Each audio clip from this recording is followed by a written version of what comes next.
हाँ जी, नमस्कार साथियों, स्वागत है आप सभी का। तो आज के इस वीडियो में अपन राजस्थान ज्योग्राफी है वो कंप्लीट पढ़ेंगे। राजस्थान ज्योग्राफी और ये एक टाइप से अपन जो शॉर्ट नोट्स या रिवीजन क्लास के रूप में होगी, शॉर्ट नोट्स या रिवीजन क्लास में। और आगामी जो भी एग्ज़ाम है, जैसे अभी सितंबर सितंबर में सेकंड ग्रेड का एग्ज़ाम है उसके लिए, और फिर आगे जो फोर्थ ग्रेड यानी चतुर्थ श्रेणी कर्मचारी का एग्जाम है उनके लिए भी इम्पोर्टेंट है। मतलब जो आगे जितने भी एग्जाम है उन सभी के लिए इम्पोर्टेंट है। लगभग एक डेढ़ घंटे के अंदर अपन कंप्लीट राजस्थान ज्योग्राफी है उसका रिवीजन करेंगे। तो शुरुआत करते हैं आज की इस वीडियो की। तो सबसे पहला जो टॉपिक है वो राजस्थान की अवस्थिति एवं विस्तार। तो इसमें कुछ चीज़ें मैंने जो मतलब नए जिले बने उनके अकॉर्डिंग भी है और पुराने जिलों के अकॉर्डिंग भी। अभी तक हालांकि इस जो ये जो टॉपिक है राजस्थान की अवस्थिति एवं विस्तार जिलों वाला, इसमें जो पुराने डाटा थे उन्हीं से क्वेश्चन पूछे जा रहे हैं। हालांकि नए जिले तो काफ़ी पहले बन गए हैं, लेकिन अभी भी आरपीएससी हो चाहे अधीनस्थ बोर्ड हो, सारे जो क्वेश्चन है वो पुराने डाटा उसी के अकॉर्डिंग पूछ रहे हैं। तो आप लोगों को भी ज़्यादा इस नए पुराने के चक्कर में पड़ना नहीं है, और जो डाटा है वो आपको अच्छे से याद रखने हैं। तो स्टार्टिंग करके करते हैं अवस्थिति की। तो सबसे पहले राजस्थान का अक्षांश और देशांतरीय विस्तार देखते हैं। जो अक्षांश विस्तार है वो है 30 डिग्री 12 मिनट उत्तरी अक्षांश से 23.5 डिग्री उत्तरी अक्षांश तक, और देशांतरीय विस्तार 69 डिग्री 30 मिनट से पूर्वी देशांतर से 78 डिग्री 17 मिनट पूर्वी देशांतर तक। तो ये याद रखना है आपको अच्छे से। और साथ में इसकी लंबाई उत्तर से दक्षिण 826 और पूर्व से 25 है 869 है। और इन दोनों में डिफरेंस भी आपको याद रखना है, लगभग 43 किलोमीटर का डिफरेंस है। और साथ में ये उत्तर में जो सबसे उत्तरतम गांव वो कोणा गांव गंगानगर का, दक्षिण में जो बांसवाड़ा में है ये, और फिर पश्चिम में जो है कटरा गांव जैसलमेर का हो गया, और और पूर्व में धौलपुर में जो सिलान गांव है वो जो धौलपुर का हो गया। तो ये भी ध्यान रखना है। हालांकि अब इस इन टॉपिक से इतने ज़्यादा कुछ पूछते हैं नहीं, मेनली जो राजस्थान ज्योग्राफी है वो भौतिक प्रदेश से स्टार्ट होती है, फिर भी थोड़ा देख लेते हैं। और राजस्थान कुल क्षेत्रफल 3,42,000 है, और वर्ग मील में इतना याद रखना 1,32,000। जो भारत के कुल क्षेत्रफल के कितने हैं 10.41% और या 1/10 भाग। ये क्लास अभी बता रहा हूँ, ये रिवीजन क्लास के रूप में होगी। जो समझाने वाली चीज़ें हैं वो थोड़ी थोड़ी कुछ चीज़ें समझाऊंगा, बाकी डेढ़ दो घंटे में पूरा राजस्थान ज्योग्राफी पढ़ना रिवीजन क्लास हो सकती है। और आकृति विषम कोणीय चतुर्भुजाकार है, और पूर्व और पश्चिम दोनों में जो सूर्योदय का समय का अंतर कितना है 35 मिनट और 8 सेकेंड का। देखो राजस्थान की अवस्थिति के बारे में, विश्व के संदर्भ में जो राजस्थान की अवस्थिति है वो उत्तरी पूर्वी गोलार्ध में, विश्व के संदर्भ में। वर्ल्ड में देखें तो राजस्थान के उत्तरी पूर्वी गोलार्ध में, जैसे ये ग्लोब है और यहाँ इंडिया है, तो ये उत्तर हो गया, दक्षिण हो गया, ये पूर्व हो गया, उत्तरी पूर्वी गोलार्ध में हो गया। और एशिया के संदर्भ में दक्षिण पश्चिम में, तो एशिया एशिया के संदर्भ में दक्षिण पश्चिम में, और भारत के संदर्भ में उत्तर पश्चिम में। ये तीनों कॉन्सेप्ट ध्यान रखने। फिर ये 41 जिलों के अनुसार है, क्योंकि जो वर्तमान में जो 41 जिले हैं और 7 संभाग हो चुके हैं। और उसके अकॉर्डिंग देखना आपको कि पाकिस्तान से कौन से जिलों की सीमा लग रही है। श्री गंगानगर, बीकानेर, फलौदी, जैसलमेर और बाड़मेर, पहले 4 थे, अब नए जिला फलौदी होने के बाद 5 हो गए। और 1070 किलोमीटर जो सीमा, अंतर्राष्ट्रीय सीमा है राजस्थान की।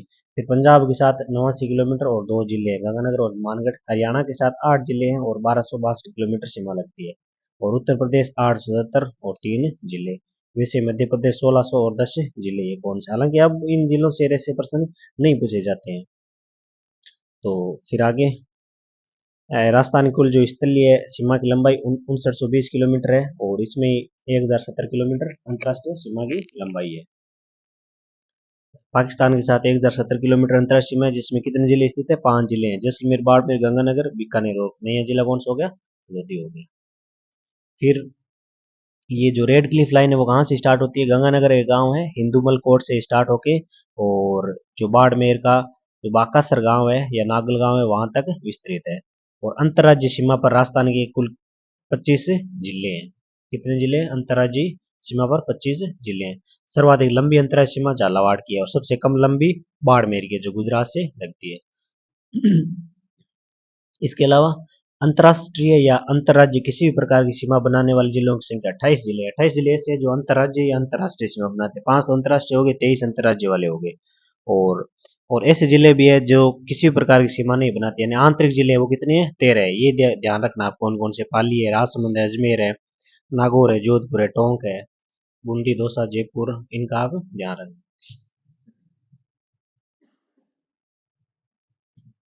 फिर लेटेस्ट, अभी ये पहले 33 जिले थे, और फिर 8 जो नए जिले बने उनके बाद अब राजस्थान में टोटल कितने 41 जिले हो गए। और ये संभाग के अनुसार ये छोड़ देना भले आप। तो ये राजस्थान की अवस्थिति विस्तार देख लिया। अब नेक्स्ट है वो राजस्थान के भौतिक प्रदेश। तो मेन जो राजस्थान की जियोग्राफी है वो यहीं से स्टार्ट होती है।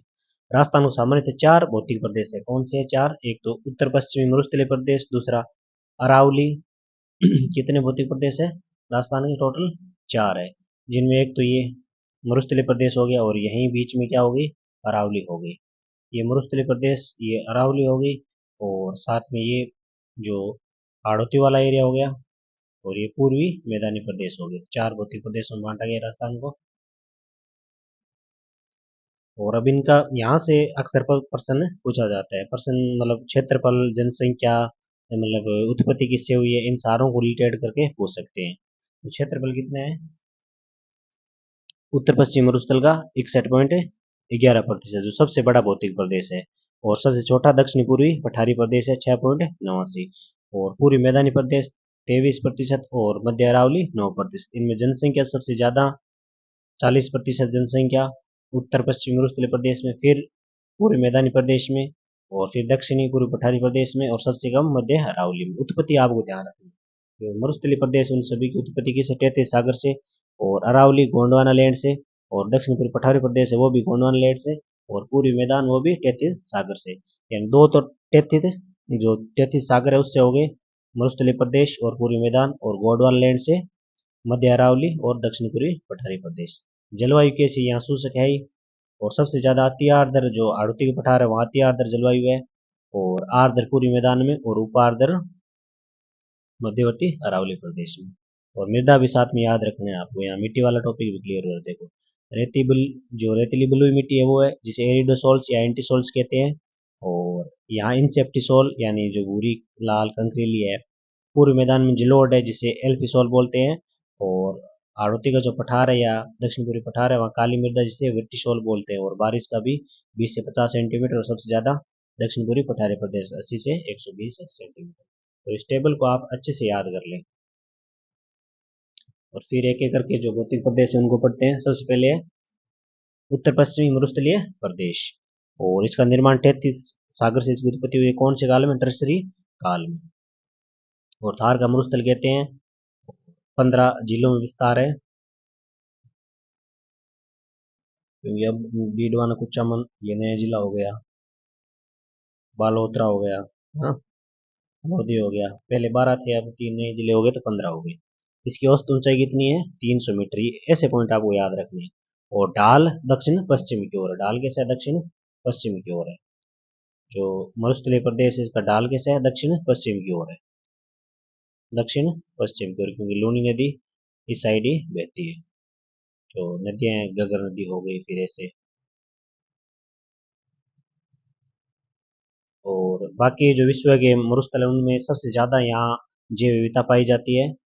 और ये यहाँ जो रेतीले मरुस्थल को इर्ग कहते हैं, कठोर चट्टानी वाले को हमादा, और जो मिश्रित होता है उसे रेग कहते हैं। जो इर्ग हो गया वो तो रेतीला मरुस्थल हो गया, और चट्टानी हो गया वो हमादा हो गया, और इन दोनों का मिश्रण होगा वो कौन सा होगा? रेग होगा। यानी बीच में हमादा हो गया, हमादा के चारों ओर इर्ग हो गया, और इन दोनों का मिश्रित रूप हो गया वो रेग हो गया। ये पॉइंट इंपॉर्टेंट है कि कितना 41.5% है वो क्या? बालू का स्तूप मुक्त प्रदेश है। और जिसका विस्तार कहाँ से है? पोखरण से फलोदी के बीच जिसका विस्तार है। और बाकी 58.5% भाग पर क्या है? बालू का स्तूप पाए जाते हैं। ये पॉइंट ध्यान रखें। और जो बालू का स्तूप है उनके प्रकार देखने हैं। अक्सर अभी जो पश्चिमी जो मरुस्थलीय प्रदेश है वहाँ से ज़्यादातर क्वेश्चन इन जो बालू का स्तूप है इन्हीं से आते हैं। या तो इनकी विशेषता पूछ लेते हैं या इनका विस्तार पूछ लेते हैं। तो इनको आपको अच्छे से देखना है। सबसे पहले अनुदैर्ध्य या रेख है बालू का स्तूप।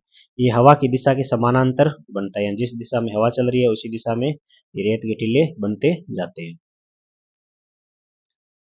और इनको सिर्फ वनस्पति युक्त, ये कैसे है, वनस्पति युक्त है और पवन विमुख रेखीय है, पवन विमुख रेखीय यानी पवन विमुख। इनकी डाल इस साइड नहीं इस साइड ज्यादा होती है, पवन के सामने डाल इनकी कम होती है, पवन विमुख है। और सिर्फ वनस्पति युक्त, ये भी ध्यान रखना है। और कहाँ कहाँ पाए जाते हैं, जैसलमेर के दक्षिण पश्चिम, रामगढ़, जोधपुर, बाड़मेर, ये दृष्टिवती नदी, मेंढा नदी, लूनी नदी, जवाई नदी इनके भागों पर दिखाई देते हैं। फिर अनुप्रस्थ, जो हवा की दिशा के समकोण पर, यानी कोई अवरोध आ जाता है तो उसके हवा की दिशा के समकोण पर ऐसे बन जाते हैं। ये बीकानेर के पुगल, हनुमानगढ़ के रावतसर, गंगानगर का सूरतगढ़, चूरू, झुंझुनू इन जिलों में आए। फिर बरखान, अनुप्रस्थ एवं अर्धचंद्राकार बालू का स्तूप, अनुप्रस्थ एवं अर्धचंद्राकार बालू का स्तूप है। और कहाँ पाए जाते हैं, चूरू के भलौरी में, सीकर के मेंढा नदी क्षेत्र में, जैसलमेर, बीकानेर, बीकानेर में लूणकंसर, करनी माता, फिर गंगानगर का सूरतगढ़ और जोधपुर का ओरछा और बाड़मेर। फिर नेक्स्ट है पैराबोलिक, जिनकी आकृति कैसी होती है, हेयर पिन जैसी होती है। और ये एक प्रकार के से अनुप्रस्थ स्तूप है। एक बार ये प्रश्न पूछा था कि ये पैराबोलिक जो बालू का स्तूप है कैसे बालू का स्तूप, अनुप्रस्थ है, अनुदैर्ध्य है, रेखीय, कौन से, तो ये अनुप्रस्थ बालू का स्तूप है। और ये संपूर्ण मरुस्थल में पाए जाते हैं, सर्वाधिक यही पाए जाते हैं। फिर तारा, ये तारे की आकृति है, मेनली ये जो मोहनगढ़, जैसलमेर और सूरतगढ़, गंगानगर में पाए जाते हैं। नेब का, झाड़ियों में रेत के जमाव से निर्मित है ना, जो झाड़ियाँ होती है रेगिस्तान में उनके आसपास जो बालू का स्तूप बनते हैं उनको नेब का बोलते हैं। और लुनेट, ये भी ध्यान रखना, झीलों के किनारों पर नवचंद्राकार आकृति में होते हैं। फिर दरियान, ये स्थानांतरित बालू का स्तूप होते हैं जिनको स्थानीय भाषा में बोलते हैं दरियान बोलते हैं।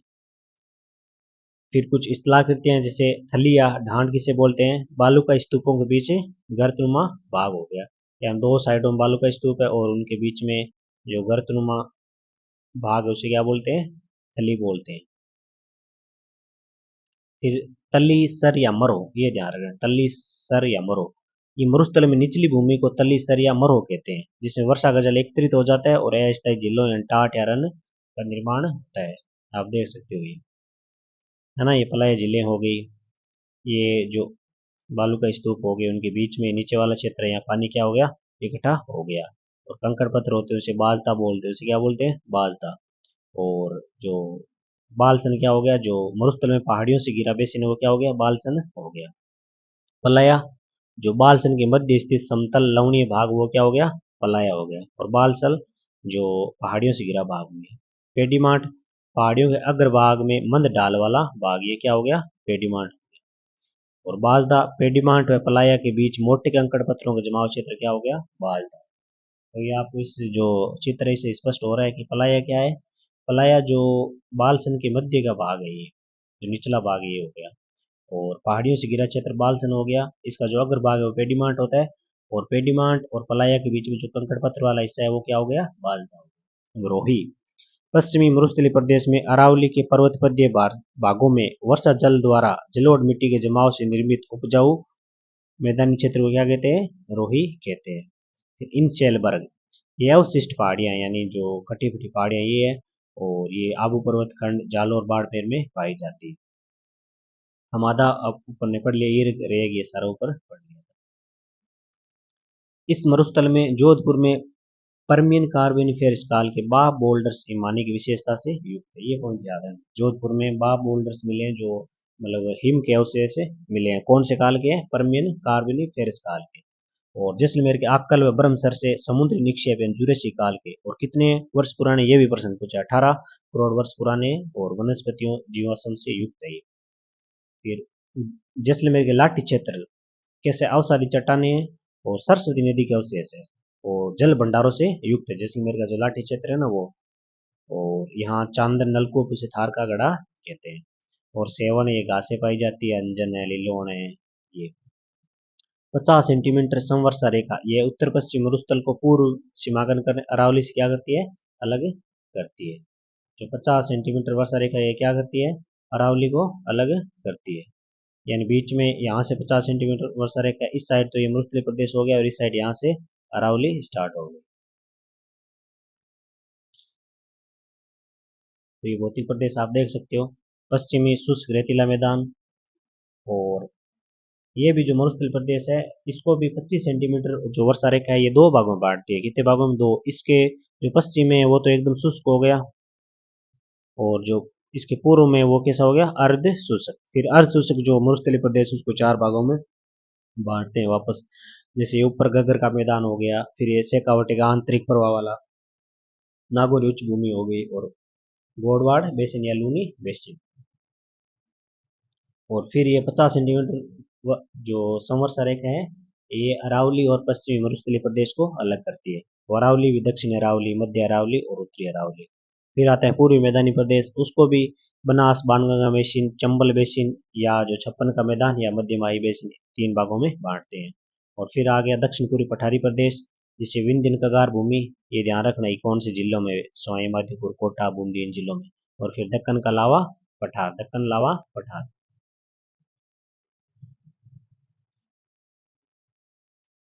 25 सेंटीमीटर संवर्षा रेखा, ये दो भागों में बांटती है। अभी ऊपर ने पढ़ा था कि जो पहला हो गया रेतीला शुष्क मैदान, और इसमें जैसलमेर, बाड़मेर, जोधपुर, बीकानेर ये आते हैं। फिर अर्ध शुष्क बांगर प्रदेश, ये 25 से 50 सेंटीमीटर के मध्य है, और इसे चार भागों में बांटा गया। अभी अपन ने मैप में देखा था ना, घग्गर का मैदान जो घग्गर नदी वाला है, गंगानगर और हनुमानगढ़ में हो गया। शेखावाटी का आंतरिक अफवाह का मैदान जो सीकर, चूरू, झुंझुनू इन जिलों में, उत्तरी नागौर में भी है, और जहाँ की मुख्य नदी कौन सी है? कांतली नदी है।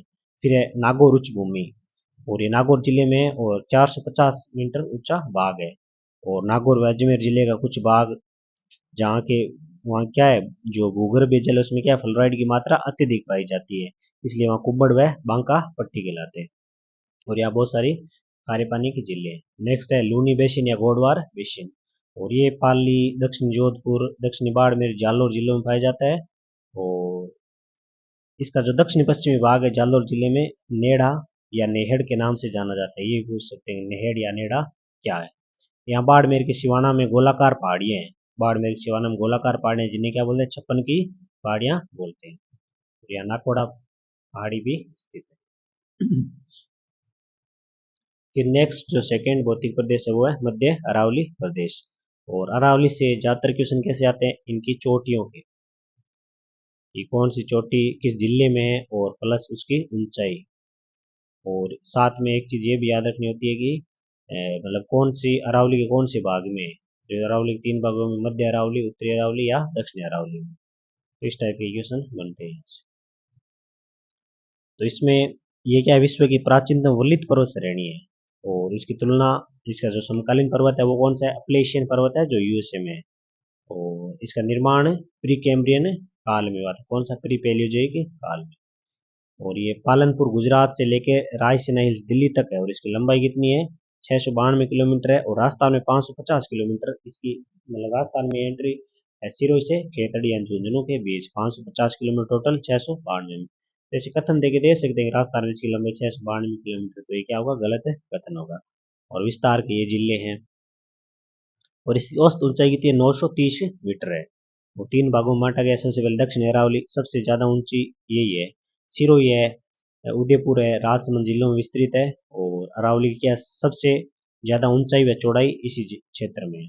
और यहाँ की जो चोट है इनको आपको ध्यान रखना है। गुरु शिखर 1722 मीटर, शेर सिरोही में 597 मीटर, फिर देलवाड़ा सिरोही में 1442 मीटर, दरगाह उदयपुर में 1431 मीटर, अचलगढ़ सिरोही में 1380 मीटर, और कुंभलगढ़ राजसमंद में 1224 मीटर, धोनिया राजसमंद में 1183 मीटर, ऋषिकेश सिरोही में 1017 मीटर, और कमलनाथ उदयपुर में 1000 मीटर, सज्जनगढ़ उदयपुर में 938 मीटर। ये सारी चोटें किसी न किसी एग्जाम में आरपीसी के द्वारा पूछी गई है, और आगे भी पूछी जाएगी, उतनी इंपॉर्टेंट है अभी भी। चोटियां प्लस कौन से जिले में है, और साथ में इनकी ऊंचाई।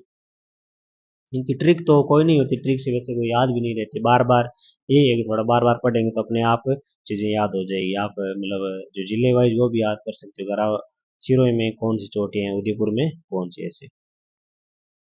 फिर सायरा उदयपुर में 900 मीटर, और लीलागढ़ उदयपुर में 874 मीटर, नागपानी उदयपुर 867 मीटर, गोगुंदा उदयपुर में 840, और कोटा उदयपुर 450 मीटर। तो ये जो दक्षिण अरावली है उसकी पर्वत चोटी है। इनके बीच में पहाड़ियों के बीच प्रमुख पठारी खंड है। पठार देख रहे हैं, बोराट का पठार कहाँ से, इसका विस्तार कहाँ है, कुंभलगढ़ से गोगुंदा के बीच में है। और दरगाह इस पठार की सर्वोच्च ऊंची चोटी है। कौन सी चोटी है? बोराट पर दरगाह। फिर देह सरो, जरगा और रागा पहाड़ियों के मध्य हरा भरा जो क्षेत्र है उसे क्या बोलते हैं? देह सरो। फिर लसाड़िया पठार, ये उदयपुर है जयसमंद झील के बीच में कटाफटा पठार है। जयसमंद झील है उसके पूर्व में स्थित है और कटाफटा पठार। गोमट क्या है? गोमट है दक्षिणी उदयपुर, डूंगरपुर और सिरोही में जो पठारी प्रदेश है उसे क्या बोलते हैं? गोमट बोलते हैं। और आबू, ये सिरोही जिले में 1200 मीटर ऊंचा पठारी खंड है। उड़िया पठार सिरोही जिले में, और राजस्थान का सबसे ऊंचा पठार कौन सा? उड़िया पठार है। उसके बाद आबू पठार है। फिर ऊपरमाल का पठार भैंसरोडगढ़ चित्तौड़ से बिजोलिया भीलवाड़ा तक फैला हुआ है। फिर कांकनबाड़ी और कोतवार का पठार अलवर में, और मेसा का पठार चित्तौड़गढ़ में। ये भी एक बार प्रश्न पूछा गया था कि पश्चिम से पूर्व पठारों का क्रम, पश्चिम से पूर्व, पश्चिम से, जैसे ये राजस्थान का मैप है, पश्चिम से पूर्व है, ये पश्चिम हो गया, पूर्व की साइड। पश्चिम से पूर्व की ओर जो पठार है उनका क्रम बताना था। तो इनमें आबू का पठार, फिर बोराट का पठार, लसाड़िया का पठार, और फिर ऊपरमाल का पठार, और फिर हाड़ौती का पठार, ये सबसे पूर्व में हो गया था। और स्टार्ट कहाँ से हुआ था? आबू के पठार सिरोही से, यहाँ से ऐसे चला था।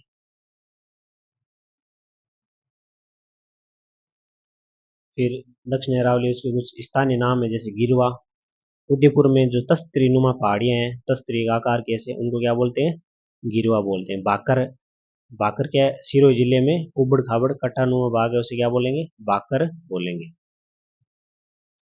और दरों को छोड़ दो। आबू खंड के पश्चिम व जालौर के जसवंतपुरा में ग्रेनाइट व राइलोलाइट चट्टानों से निर्मित पहाड़ियां, कहाँ? जालौर और जसवंतपुरा में। और ये अरावली पर्वत का हिस्सा नहीं है, ये याद है, ये ध्यान रखना है।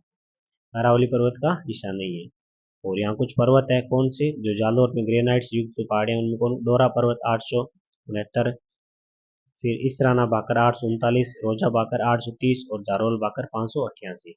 ये जालौर में है और अरावली का हिस्सा नहीं है। फिर है मध्य अरावली, जिसमें मेनली जो अजमेर में पर्वत चोटी है वो ध्यान रखनी है। यहाँ गोरमजी या मारियाजी अटोटगढ़ 934 मीटर इसकी ऊंचाई, एक के तीन नाम है, याद रखने हैं।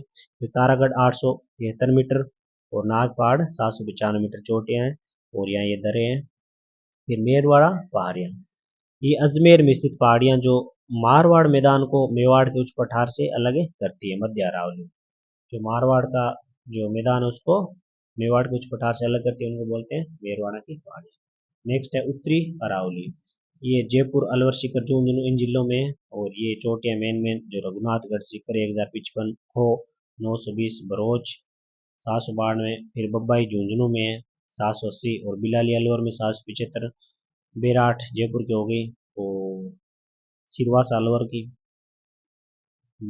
फिर भानगढ़, ये इंपॉर्टेंट चोटी है, याद रखनी। फिर अन्य पर्वत व पहाड़, आड़ावल पर्वतीय बूंदी स्वामीपुर में, त्रिकुट पहाड़ी जैसलमेर में, जो स्वर्णगिरी दुर्ग है, चिड़ियाटूक पहाड़ी पर जो मेहरानगढ़ दुर्ग हो गया, मालखेत की पहाड़ी सीकर में होगी, सुंदा है सुंडा पर्वत जालौर में हो गया, मकरा उदयपुर में होगी। तोरावटी क्या है? उत्तरी पूर्वी अरावली में शेखावाटी बेसिन में पहाड़ियों से घिरा हुआ क्षेत्र क्या है? तोरावटी, जो शेखावाटी एरिया। नाग पहाड़ियां अजमेर में होगी। सरफ के फन जैसी पहाड़ियां पाली सेंध नाम है, सरफ के फन जैसी। और बिज्जक पहाड़ी भीम जी की डूंगरी, महादेव जी की डूंगरी है, क्या है? विराटनगर बेराट में, जयपुर में जो विराट सभ्यता है वो यहीं से अवशेष मिले। फिर जो नेक्स्ट तीसरा भौतिक प्रदेश है वो है पूर्वी मैदानी प्रदेश। इसे खाद्यान्न कटोरा बोलते हैं, और इसका अपने देखा तीन भागों में बांटा गया, चंबल बेसिन, बनास बाणगंगा बेसिन, और तीसरा पार्ट था माई बेसिन। जो चंबल बेसिन है वो कोटा, स्वाईमाधोपुर, करौली, धौलपुर जो बीहड़ी युक्त क्षेत्र है उनमें पाया जाता है। और यहाँ अवनाली का जो अपर्दन की समस्या है, और उत्खात, जहाँ यहाँ जो अवनालिका अपर्दन से जो कटी फटी जो स्थलाकृति है उन्हें क्या बोलते हैं? उत्खात स्थलाकृति या बीहड़ क्षेत्र। और बीहड़ का सर्वाधिक विस्तार धौलपुर में। फिर बनास बाणगंगा बेसिन, ये जयपुर, दौसा, भरतपुर में है। और इसका जो दक्षिणी भाग इसको मेवाड़ का मैदान, और उत्तरी भाग को मालपुरा करौली का मैदान कहते हैं। यानी जो बनास बाणगंगा बेसिन है इसको दो भागों में बांटा गया है। जो दक्षिणी भाग है वो मेवाड़ का मैदान हो गया, और उत्तरी भाग मालपुरा करौली का मैदान। और मेवाड़ के मैदान में टीले नुमा पिडमांट है मैदान है। जो पहाड़ी क्षेत्र होता है उसे अग्रभाग क्या कहलाता है? पिडमांट मैदान। फिर मध्यमाई बेसिन यानी छप्पन बेसिन हो गया, बांसवाड़ा प्रतापगढ़ डूंगरपुर में इसका विस्तार है। और जिसे प्रतापगढ़ और बांसवाड़ा के बीच में छप्पन का मैदान कहा जाता है, वागड़ डूंगरपुर बांसवाड़ा के। फिर जो नेक्स्ट है वो लास्ट है वो उत्तर प्रदेश दक्षिण पूर्वी पठारी प्रदेश। ये जो महान सीमा भ्रंश है यानी ग्रेट बाउंड्री फॉल्ट, इस पठारी प्रदेश को अरावली से अलग करती है। जो उत्तरी कोटा चित्तौड़गढ़ बूंदी करौली स्वाईमाधोपुर धौलपुर में दिखाई देता है। ये मतलब जो महान सीमा भ्रंश है किन जिलों में? कोटा चित्तौड़गढ़ बूंदी करौली इन जिलों में, और ये अरावली को जो दक्षिणी पूर्वी पठारी प्रदेश है इनसे अलग करता है। और कोटा बूंदी बारां झालावाड़ जिलों में ये विस्तृत जो मालवा के पठार का उपभाग है, ये किसका पठार का उपभाग है? मालवा के पठार का। और यहाँ अर्धचंद्राकार में मुकुंदरा कोटा बूंदी की पहाड़ियां हैं। इसको भी फिर दो भागों में बांटा गया था, अपने मैप में देखा था। एक है विंध्यन कगार भूमि, ये चित्तौड़गढ़ से धौलपुर तक है, बनास व चंबल नदियों के बीच में बालू का पत्थर से निर्मित। कौन सी नदियों में? बनास व चंबल और चित्तौड़गढ़ से धौलपुर के बीच। फिर दक्कन का पठार, इसके कुछ और उपभाग है। ऊपरमाल जो बिजोलिया से बेंसरोडगढ़ के बीच में, ऊपरमाल किसका भाग है? दक्कन के पठार का भाग है। डाबी बूंदी व कोटा, और जो डग गंगधर मैदान है झालावाड़ में, और शाहबाद उच्च भूमि ये बारा में है। यहाँ बारा के रामगढ़ में घोड़े के नाल के आकृति की पहाड़ियां हैं। और रामगढ़ क्रेटर है जो एक जियो हेरिटेज साइट है। राजस्थान के चित्तौड़गढ़ जिले में विंध्यन क्रम की चट्टानें व अरावली दोनों उपस्थित है। एकमात्र जिला है जहाँ विंध्यन क्रम व अरावली दोनों की चट्टानें। तो ये भौतिक प्रदेश का जो टॉपिक है कंप्लीट हो गया है। इसमें मतलब मेनली अपन एक रिवीजन क्लास के रूप में पढ़ रहे हैं, और जो इम्पोर्टेंट पॉइंट है वो बता रहा हूँ मैं आपको। कोई भी एग्जाम हो उससे लास्ट टाइम में क्या करना होता है? रिवीजन ही करना होता है लास्ट टाइम, क्योंकि विस्तार से आपने पढ़ा होगा। और विस्तार से पढ़ना है तो इसके बाद में मतलब 10-15 दिन के बाद में राजस्थान जियोग्राफी एक एक टॉपिक पर क्लास स्टार्ट करूंगा। तो आज की वीडियो मेरा मेन यही टारगेट है, लगभग अपन 1 से 1.5 घंटे के अंदर जो राजस्थान जियोग्राफी वो कंप्लीट है, आपका रिवीजन हो जाएगा इससे।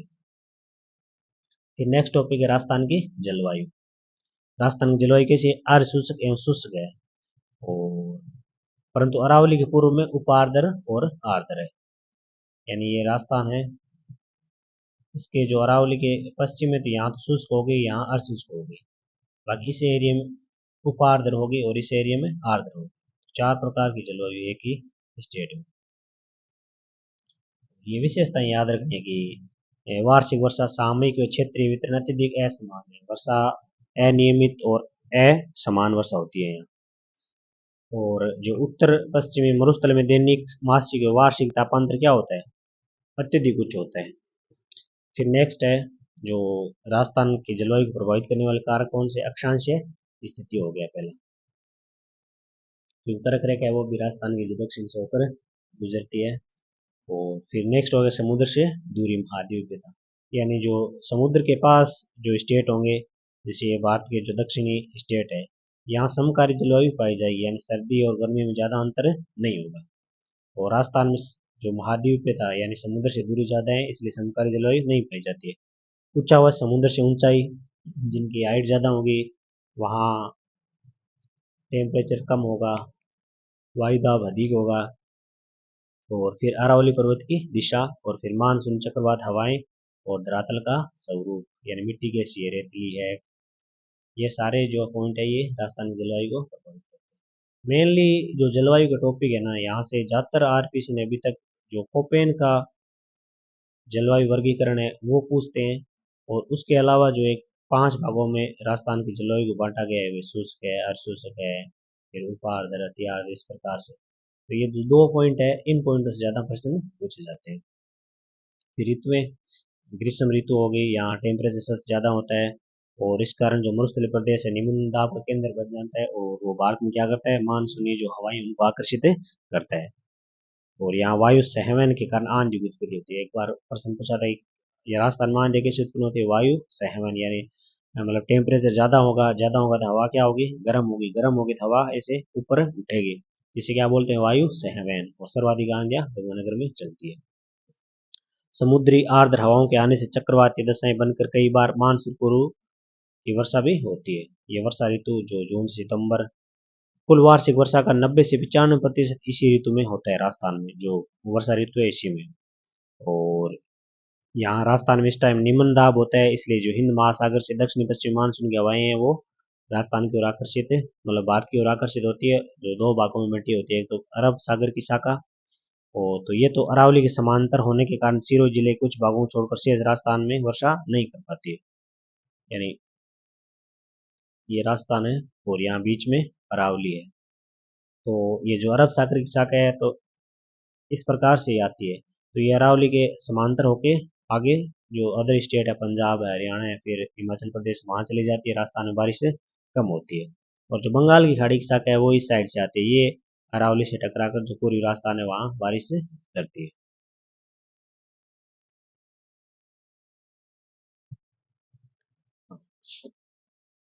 बंगाल की खाड़ी की शाखा ये अरावली के समकोण पर टकराकर दक्षिणी पूर्व राजस्थान में अच्छी बारिश करती है, और सर्वाधिक वर्षा राजस्थान में बंगाल की खाड़ी की शाखा से होती है। और मानसून का आगमन 15 से 20 जून तक होता है, और लगभग मध्य राजस्थान तक 15 जुलाई तक जैसलमेर में पहुंच जाता है। फिर शीत ऋतु में एक तो होता है मानसून के प्रत्यावर्तन की ऋतु, अक्टूबर से मध्य दिसंबर। मानसून के प्रत्यावर्तन की ऋतु का मतलब क्या है, मतलब रिटर्निंग मानसून, मानसून का लौटना। और शीत ऋतु में ये दिसंबर से फरवरी तक। और इस टाइम क्या होता है, शीतकालीन शीतोष्ण चक्रवात आते हैं, शीतकालीन शीतोष्ण चक्रवात, जिन्हें पश्चिम विक्षोभ भी कहा जाता है। और इनकी उत्पत्ति कहाँ होती है, भूमध्य सागर पर होती है। और इनकी बारिश को मावठ कहते हैं। जो रबी की फसलें गेहूं चना सरसों इनके लिए लाभदायक होती है। न जाने कितनी बार जो मावठ है इससे प्रश्न पूछा गया है। ठीक है, चक्रवात होते हैं, शीतोष्ण चक्रवात होते हैं, और इनकी उत्पत्ति भूमध्य सागर से। राजस्थान में कुल वार्षिक वर्षा 57 सेंटीमीटर होती है। और इसकी मात्रा, ये अच्छा पॉइंट है, दक्षिण पूर्व से उत्तर पश्चिम की ओर घटती जाती है। वर्षा की मात्रा कैसे, जो दक्षिण पूर्व के जो भाग है, दक्षिण हो गया, पूर्व यहाँ से उत्तर पश्चिम की ओर घटती जाती है। परंतु उत्तर पश्चिमी राजस्थान में अधिकतर जैसलमेर में वर्षा की परिवर्तनशीलता अधिक है। जैसलमेर में सबसे ज्यादा वर्षा की परिवर्तनशीलता है। यहाँ कभी कभी तो सबसे बारिश बहुत ज्यादा हो जाती है और कभी बारिश होती भी नहीं। और राजस्थान में सर्वाधिक जो वर्षा झालावाड़ में होती है, सबसे आर्द्र जिला भी है। और स्थान पूछे तो माउंट आबू है। न्यूनतम वर्षा जैसलमेर में स्थान शम हो गया। और ये ध्यान रखना, आर्थिक समीक्षा 2023-24 के अनुसार राज्य में 1 जून से 30 सितंबर 2023 तक जो वास्तविक जो वर्षा है वो 499 लगभग 500 मिलीमीटर दर्ज की गई थी, है ना, जो सब अधिक भी हुई थी पीछे की जो वार्षिक वर्षा थी उससे। ये छोड़ दो। और 2023 में भी बताया था कि सर्वाधिक वार्षिक औसत वर्षा सिरोही में हुई थी और न्यूनतम जैसलमेर में।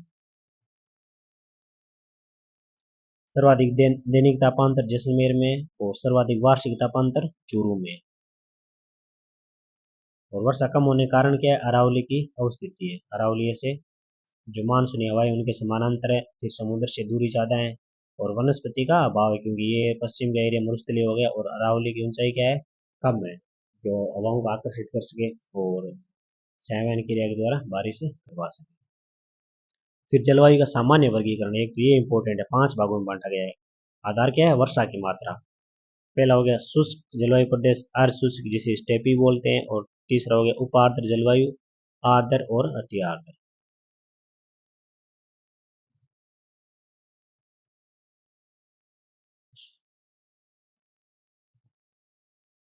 यानी ये जो एरिया है वो शुष्क जलवायु में आ जाएगा, और यहाँ अर्ध शुष्क, और ये उपार्द्र में, ये आर्द्र, और ये जो एरिया है वो अति आर्द्र। वर्षा की मात्रा के आधार पर 5 भागों में बांटा गया, ये ध्यान रखना। इसमें अक्सर ये प्रश्न पूछा जाता है कि कौन से जिले आते हैं।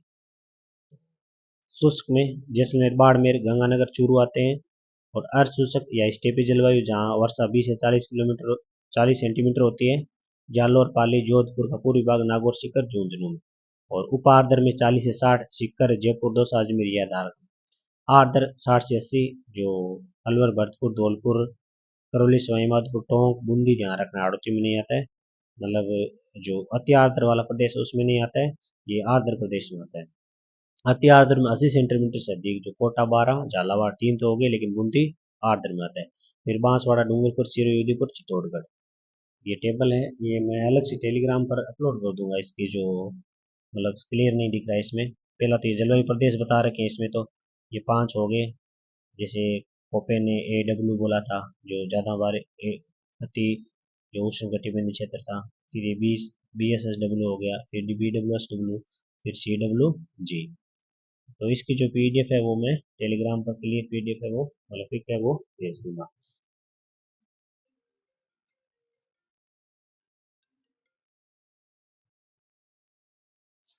ये कोपेन का जलवायु वर्गीकरण, इसको मतलब अपन मैप से मतलब देख लेंगे इसको। यानी कोपेन ने राजस्थान को कितने 4 जो जलवायु प्रदेश उनमें बांटा था। जैसे ये राजस्थान हो गया, अभी बताया था। वैसे जैसे ये जो क्षेत्र था मरुस्थलीय क्षेत्र, BWSW में बांटा था। जो शुष्क वाला है इसको BSHW में, और जो सबसे बड़ा था वो CWG, और ये एरिया AW में बांटा था। AW में डूंगरपुर है, बांसवाड़ा है, ये जो उदयपुर हो गया, फिर चित्तौड़गढ़ हो गया है ना, ये जिले आते थे। उनमें प्रतिनिधि जिला कौन सा था, बांसवाड़ा था। फिर BSSW में नागौर प्रतिनिधि हो गया, और ये जिले हो गए जिनमें जालौर, सिरोही, पाली, जोधपुर, नागौर। फिर BWSW में बीकानेर प्रतिनिधि जिला है, और जैसलमेर, बीकानेर, ये गंगानगर, हनुमानगढ़, चूरू, ये जिले हैं। और CWG जो सबसे मतलब बड़ा भौतिक प्रदेश था, उसमें जो अलवर, भरतपुर, उसके अलावा जयपुर, दौसा, ये जिले हो गए। इनकी PDF को क्लियर सेंड कर दूंगा टेलीग्राम पर। ये कोपेन का जलवायु वर्गीकरण है। ये ऊपर अपन जो नॉर्मल जलवायु वर्गीकरण है वो जिनमें 5 भागों में, दूसरा कोपेन का हो गया, और तीसरा है थॉर्न वेट का। उन्होंने CAW, EAD, DAW जैसे, ये राजस्थान का मैप हो गया। और सबसे ज़्यादा EAD जो जैसलमेर का एरिया है, जैसलमेर, बाड़मेर और बीकानेर, ये EAD में। और DB में हनुमानगढ़, गंगानगर, बीकानेर, चूरू। मेनली बीकानेर DB में आएगा। इसमें तो EAD में जो संपूर्ण जैसलमेर है, थोड़ा सा उत्तरी बाड़मेर है। DAW में जो शेष राजस्थान आ गया, और CAW जो अति आर्द्र क्षेत्र है वो आ गए, जिसमें डूंगरपुर है, बांसवाड़ा है, प्रतापगढ़, झालावाड़, बारां, दक्षिणी। तो ये जलवायु का मोटा मोटा यही है, जिसमें अक्सर प्रश्न कोपेन या थार्नवेट या जो ये जो सामान्य वर्गीकरण है यहाँ से प्रश्न पूछे जाते हैं। फिर नेक्स्ट है अपवाह अपवाह तंत्र, ड्रेनेज सिस्टम। तो अरावली जल विभाजक कार्य करती है, 3 भागों में बांटा गया है। कुछ नदियां अरब सागर में, बंगाली खाड़ी और अंतः प्रवाहित। जो 17% जो नदियां अरावली में, सबसे ज़्यादा जो अंतः प्रवाहित नदियां राजस्थान में 60%, और 23% है बंगाली खाड़ी में। और ऐसा प्रश्न नहीं पूछा जाता है कौन सी नदी अरब सागर में, कौन सी बंगाली खाड़ी, या कौन से जो अंतः प्रवाहित नदियां हैं, तो ये याद रखना। माई, सोम, जाखम, साबरमती, पश्चिमी बनास और लूनी, ये सारी अरब सागर में है, पश्चिम की हो जाती है। पूर्व की ओर चंबल, काली सिंध, पार्वती, बनास, खारी, बेड़च, गंभीर और बाणगंगा। और आंतरिक जो अंतः प्रवाहित नदियां कौन सी होगी, गगर, कांतली, मेंथा, रूपनगढ़, कांडेल, रूपारेला, काकने, ये नदियां होगी। ये नदियां याद रखनी। सबसे पहले अपन आंतरिक जो प्रवाह की नदियां हैं उनको पढ़ते हैं। गगर नदी, तो इसका उद्गम शिवालिक श्रेणी में कालका के निकट होता है। वो हनुमानगढ़ जिले के टिब्बी नामक स्थान से प्रवेश करती है। हनुमानगढ़ गंगानगर जिले में बहती हुई अनूपगढ़ से होते हुए पाकिस्तान में लुप्त हो जाती है। और इसके उपनाम कौन से हैं, नाली, नट नदी, मृत नदी बोलते हैं, दृष्टवती या सरस्वती की सहायक नदी भी कहते हैं। और एकमात्र ऐसी नदी है जो हिमालय से व राजस्थान से बाहर निकलकर आती है। फिर नेक्स्ट, जिसे कांकनी, काकनी या मसूरदी नदी बोलते हैं, जैसलमेर जिले कोटरी गांव से निकलकर बुझ झील में चली जाती है।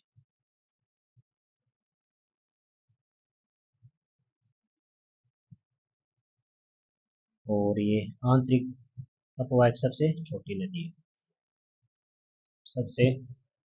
फिर नेक्स्ट है रूपनगढ़ नदी, ये अजमेर में बहती है और सांबर झील में गिरती है, 2 पॉइंट याद रखें। फिर मेंथा या मेडा नदी, ये सारी जो आंतरिक प्रवाह की नदियां हैं, ये जयपुर जिले के मनोहरपुरा की पहाड़ियों से निकलती है। और सांबर झील में दो दो हो गई है, रूपनगढ़ और मेंथा, सांबर झील में।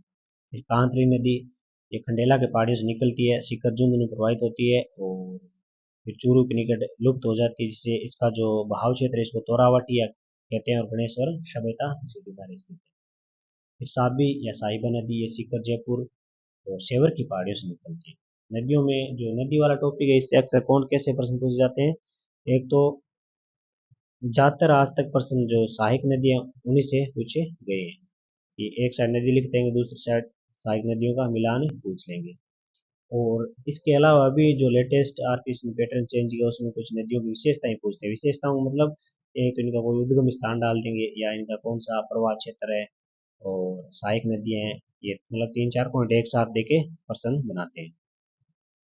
नेक्स्ट है सोता नदी, ये साबी की सहायक नदी है, जो कि सीकर की ओर से निकलकर इसके साथ मिलती है। रूपारेल अलवर जिले में बहती है, और इसे वराहा या लसवारी नदी भी कहते हैं। वराहा या लसवारी नदी।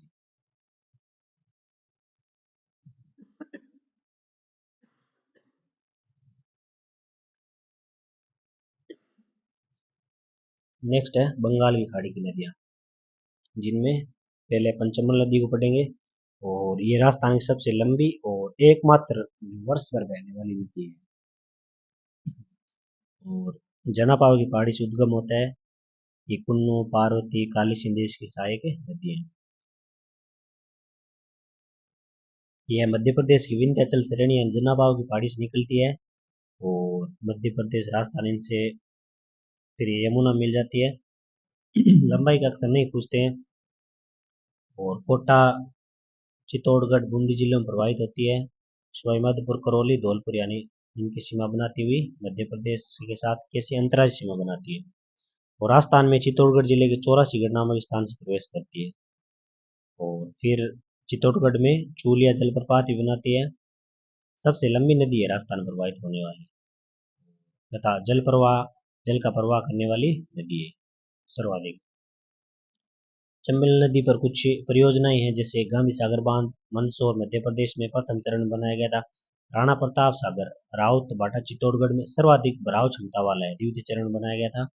और जवाहर सागर बांध कोटा में तृतीय चरण में, और कोटा बैराज कोटा में केवल सिंचाई हेतु काम आता है। प्रथम चरण में दो बने थे। और चंबल नदी में सर्वाधिक अवनालिका प्रदन होता है, ऊपर अपन ने पढ़ा था। और जिसे बीएड प्रदेश कहते हैं, जो धौलपुर करौली वाला क्षेत्र है वहाँ। और चंबल की प्रमुख सहायक नदी याद रखना, कौन सी दाएं किनारे पर, कौन सी बाएं किनारे पर। और बाएं किनारे जो राजस्थान से बहती है, बामनी नदी, कुराल, मेज, घोड़ा पछाड़, चाकन, बनास, ये जो मतलब बाएं साइड से मिलती है। और दाएं साइड से कुन्नू, पार्वती, काली सिंध, आहू परवन, छापी, चोली, नेवज, कालीको, बेंतली, अंधेरी, लहासी, बिलाल और काली खाड़, ये सारी नदियां दाएं किनारे से मिलती है। और राजस्थान की प्रमुख अध्यारोपित नदी चंबल व बनास है, जिसमें चारों साइड से क्या है, नदियां आकर मिलती है। फिर नेक्स्ट है बनास नदी, ये राजसमंद खमनोर से निकलती है, और इन चित्तौड़गढ़, भीलवाड़ा, अजमेर, टोंक, सवाईमाधोपुर से प्रवाहित होती है। और ये सवाईमाधोपुर में रामेश्वर नामक स्थान है, वहाँ चंबल में जाकर मिल जाती है। और इसमें एक साथ एक नदी और मिलती है, सीप, और तीनों मिलकर त्रिवेणी संगम बनाते हैं। कौन कौन सी नदियां, बनास, चंबल और सीप, कहाँ बनाते हैं त्रिवेणी संगम, रामेश्वर नामक स्थान पर। और पूर्णतः राजस्थान बहाव की दृष्टि से सबसे लंबी नदी है, उद्गम भी राजस्थान में, और चंबल नदी में जाकर मिल जाती है, वो भी राजस्थान में। तो पूर्णतः बहाव की दृष्टि से सबसे लंबी नदी। और इसे वन की आशा वशिष्ठी नदी के नाम से भी जानते हैं। और इसमें टोंक जिले में बिसलपुर बांध है, सवाई माधोपुर जिले में इसरदा बांध बना हुआ है। और इसके जो अपवा का भाग, इस नदी में भूरी मृदा पाई जाती है। ये इसकी कुछ सहायक नदियां हैं, जैसे बनासी, कोठारी हो गई, बांडी हो गई, है ना, सागी हो गई, ये सारी नदियां हैं। इन नदियों का आपको ध्यान रखना है। फिर बेड़स नदी हो गई, ये रामेश्वर में सीप जो त्रिवेणी संगम बनाते हैं। सहायक नदी बेड़च है, मैनाल है, कोठारी है, खारी है, ये सारी इसकी सहायक नदियां हैं।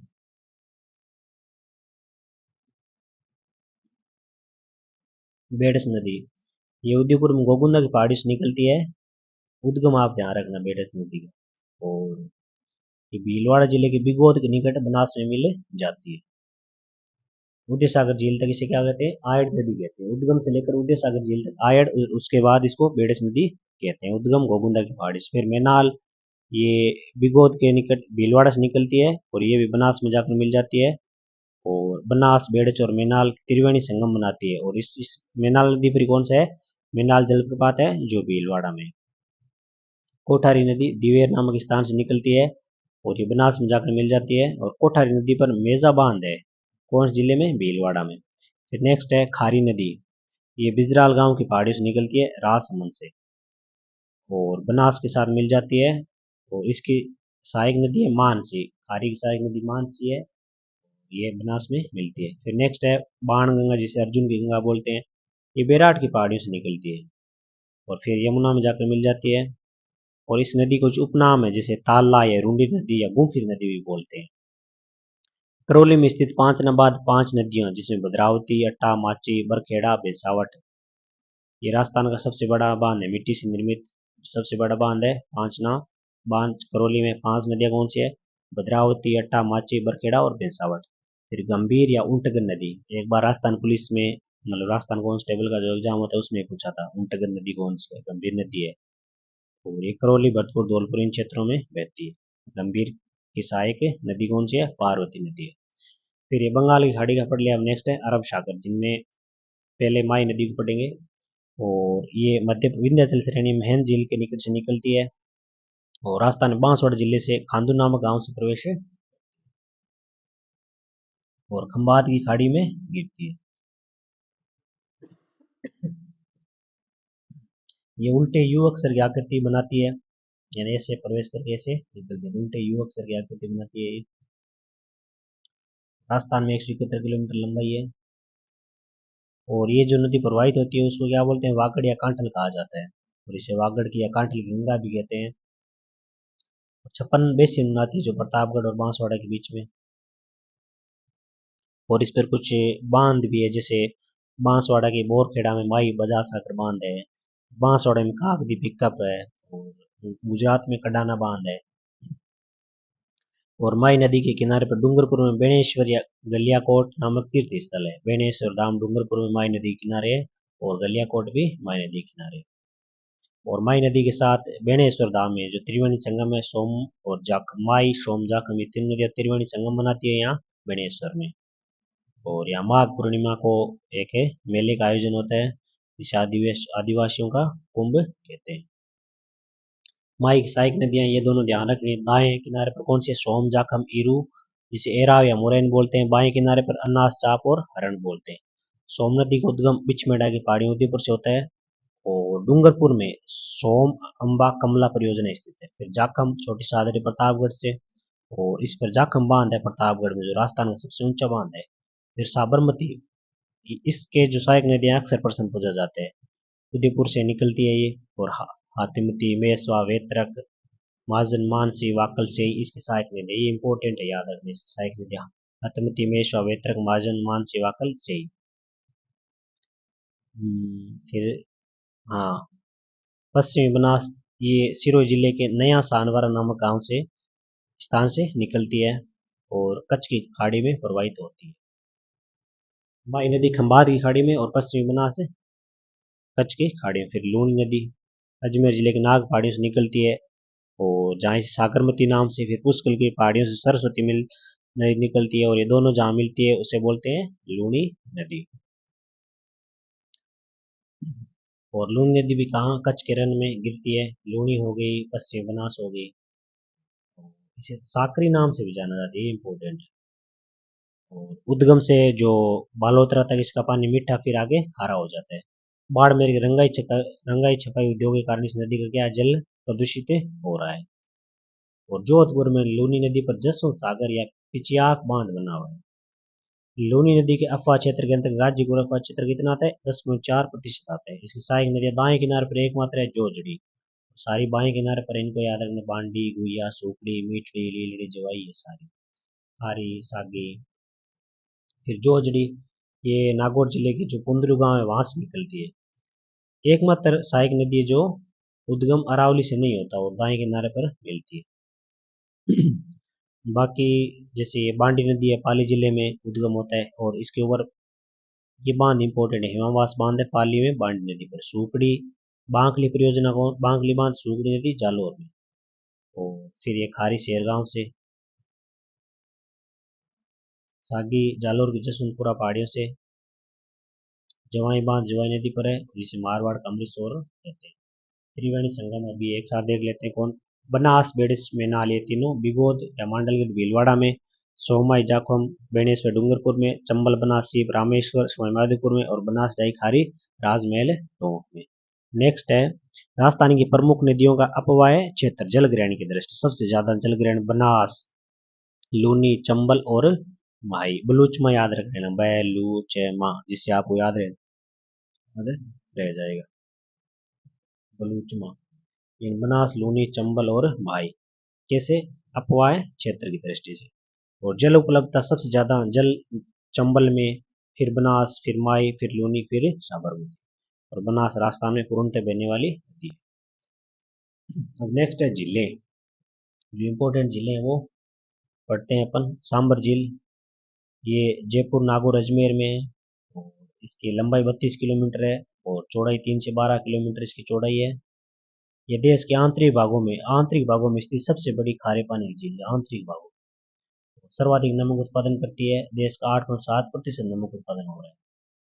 और यहाँ जो नमक उत्पादन कार्य केंद्र सरकार के उपक्रम है। हिंदुस्तान सॉल्ट लिमिटेड की सहायक कंपनी है सांबर साल्ट लिमिटेड, जिसकी स्थापना 1964 में हुई थी। यह सोडियम सल्फेट प्लांट है। जो सेंट्रल गवर्नमेंट का हिंदुस्तान साल्ट लिमिटेड है, इसकी सहायक कंपनी है सांबर साल्ट लिमिटेड, 1964 में स्थापना हुई थी। यहाँ नमक उत्पादन कार्य कर रही है और यह एक प्राकृतिक पलाया झील का उदाहरण है। इस झील में कौन कौन सी नदियां गिरती है? रूपनगढ़ है, मेंथा है, खारी है, खंडेल नदियां गिरती है और कुछ नाले भी जैसे नलियासर, बांडी नाला आदि गिरते हैं। और सर्वाधिक नमक मेंढा नदी, तो ये सारे पॉइंट इंपॉर्टेंट है। फिर डीडवाना झील, डीडवाना कुचामन में सोडियम सल्फेट है यहाँ, और ये यहाँ का जो नमक है वो खाने के लिए अयोग्य है।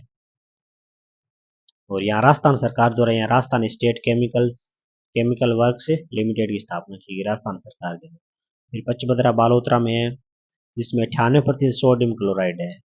और यहाँ जो नमक उत्पादन कार्य खारवेल जाति के लोग करते हैं और नमक के क्रिस्टल बनाने के लिए मोरली झाड़ी की टहनियों का प्रयोग करते हैं, झाड़ियों से वो क्रिस्टल बनाते हैं और यही राजस्थान साल्ट वर्कर्स द्वारा। नेक्स्ट अन्य जो जिले हैं वो जैसे खारे पानी के जिले हैं। ये मतलब जिलों से प्रश्न विशेषता के पूछ सकते हैं और कभी ये भी पूछते हैं कौन सी झील खारे पानी की नहीं है, कौन सी है ऐसे। फिर इनमें पोखरण या कावोर जैसलमेर में खारे पानी की फलौती, जोधपुर, लूनकनसर, बीकानेर, डेगाना, कुचामन, परबतसर, नावा, नागौर में सबसे ज्यादा खारे पानी की झीलें हैं। देवासा और काचौर सीकर में, और जखराद और थोप बाड़मेर में, ताल छापर चूरू में। और नावा में क्या, central salt and marine research institute है। फिर मीठे पानी की झीलें, जयसमंद झील उदयपुर में, किस निर्माण जय सिंह ने 1685 से 91 की मध्य और गोमती नदी पर एक बांध बनवाया। और ये मीठे पानी कृत्रिम झीलों में राजस्थान की सबसे बड़ी झील है और भारत में एशिया की दूसरी सबसे बड़ी झील है। एक नंबर भारत की जो गोविंद सागर झील है वो है। फिर डेबर झील भी बोलते हैं इसे। और ये इसके भी 7 टापू है, जो सबसे बड़ा बाबा का बागड़ा और सबसे छोटा प्यारी है। और यहाँ सिंचाई तो श्यामपुरा भाट नहरें निकाली गई है।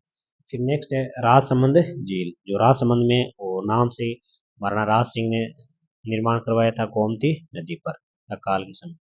पिछोला झील उदयपुर में राणा लाखा ने, और सिसारामा बुजरा नदियां हैं और यहाँ इन झीलों के बीच में जग मंदिर और जगनिवास 2 महल बने हुए हैं। वर्तमान यहाँ होटल लेक पैलेस संचालित हो रहा है। और कौन सी झील में प्रसिद्ध नटनी का चबूतरा है? पिछोला झील में है।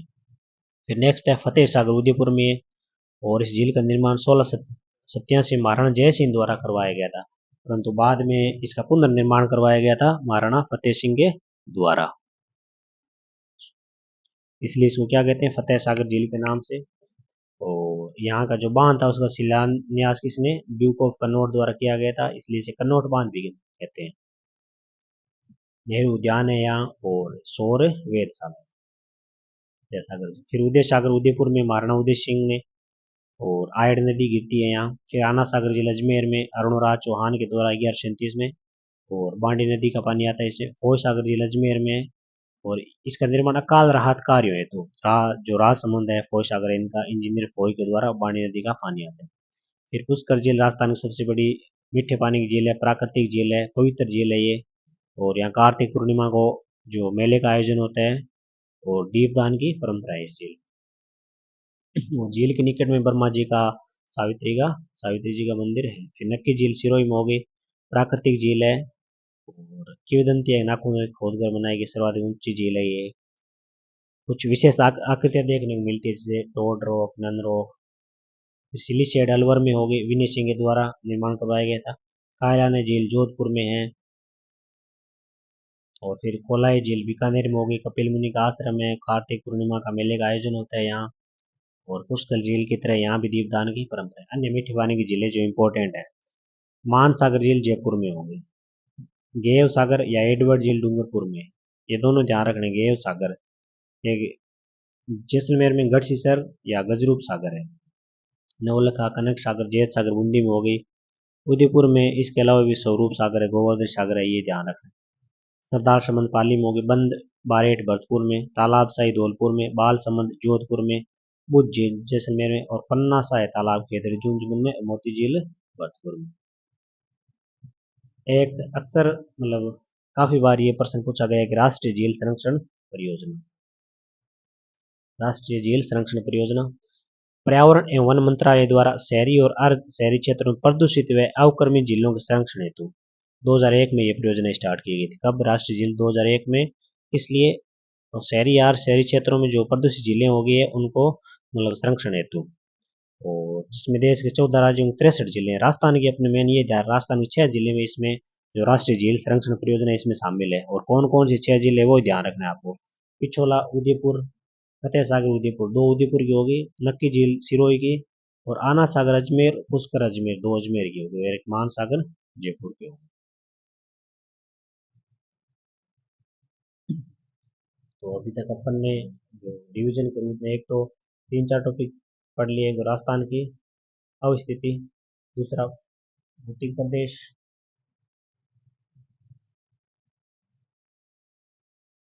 तीसरा जो राजस्थान की जलवायु, और चौथा हुआ है, प्लस साथ में जिले हों। 4-5 टॉपिक इंपॉर्टेंट पढ़ लिए। कुछ टॉपिक और हैं, जैसे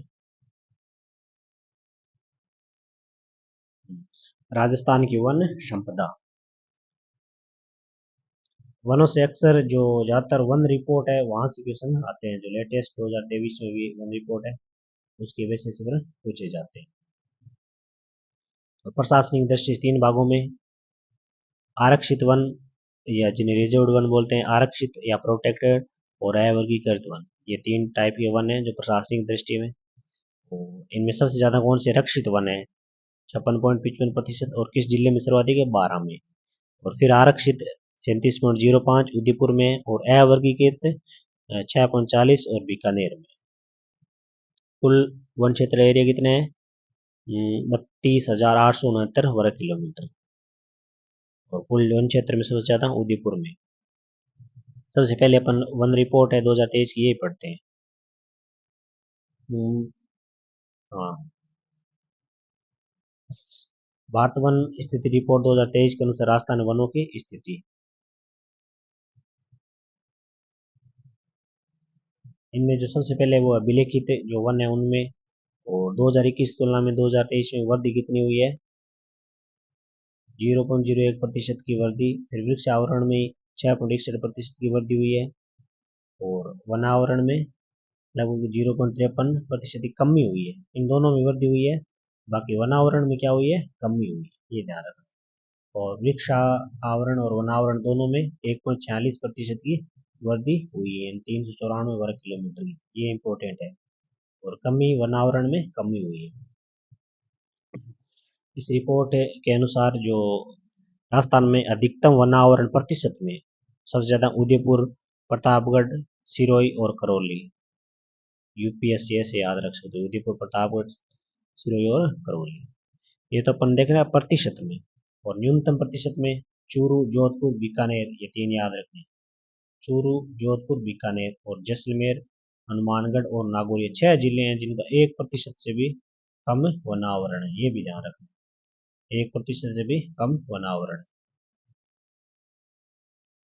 और फिर है क्षेत्रफल में राजस्थान में अधिकतम वनावरण क्षेत्रफल वाले जिले, ये तो प्रतिशत में देखा है। और क्षेत्रफल में उदयपुर के बाद अलवर आ जाएगा, यहाँ प्रतापगढ़ था।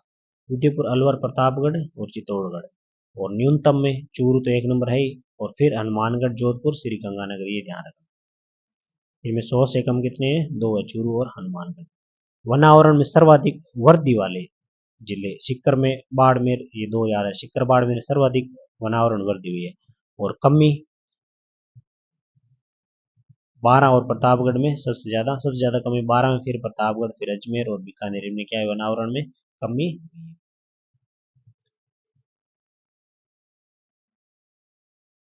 झाड़ियों का आप छोड़ दो। हाँ, राजस्थान में अति सघन वन का अधिकतम क्षेत्र रखने वाले जिले, ये यार अति सघन वन सबसे ज्यादा अलवर में, फिर उदयपुर, सवाईमाधोपुर और आश्रम में अति सघन वन सबसे ज्यादा।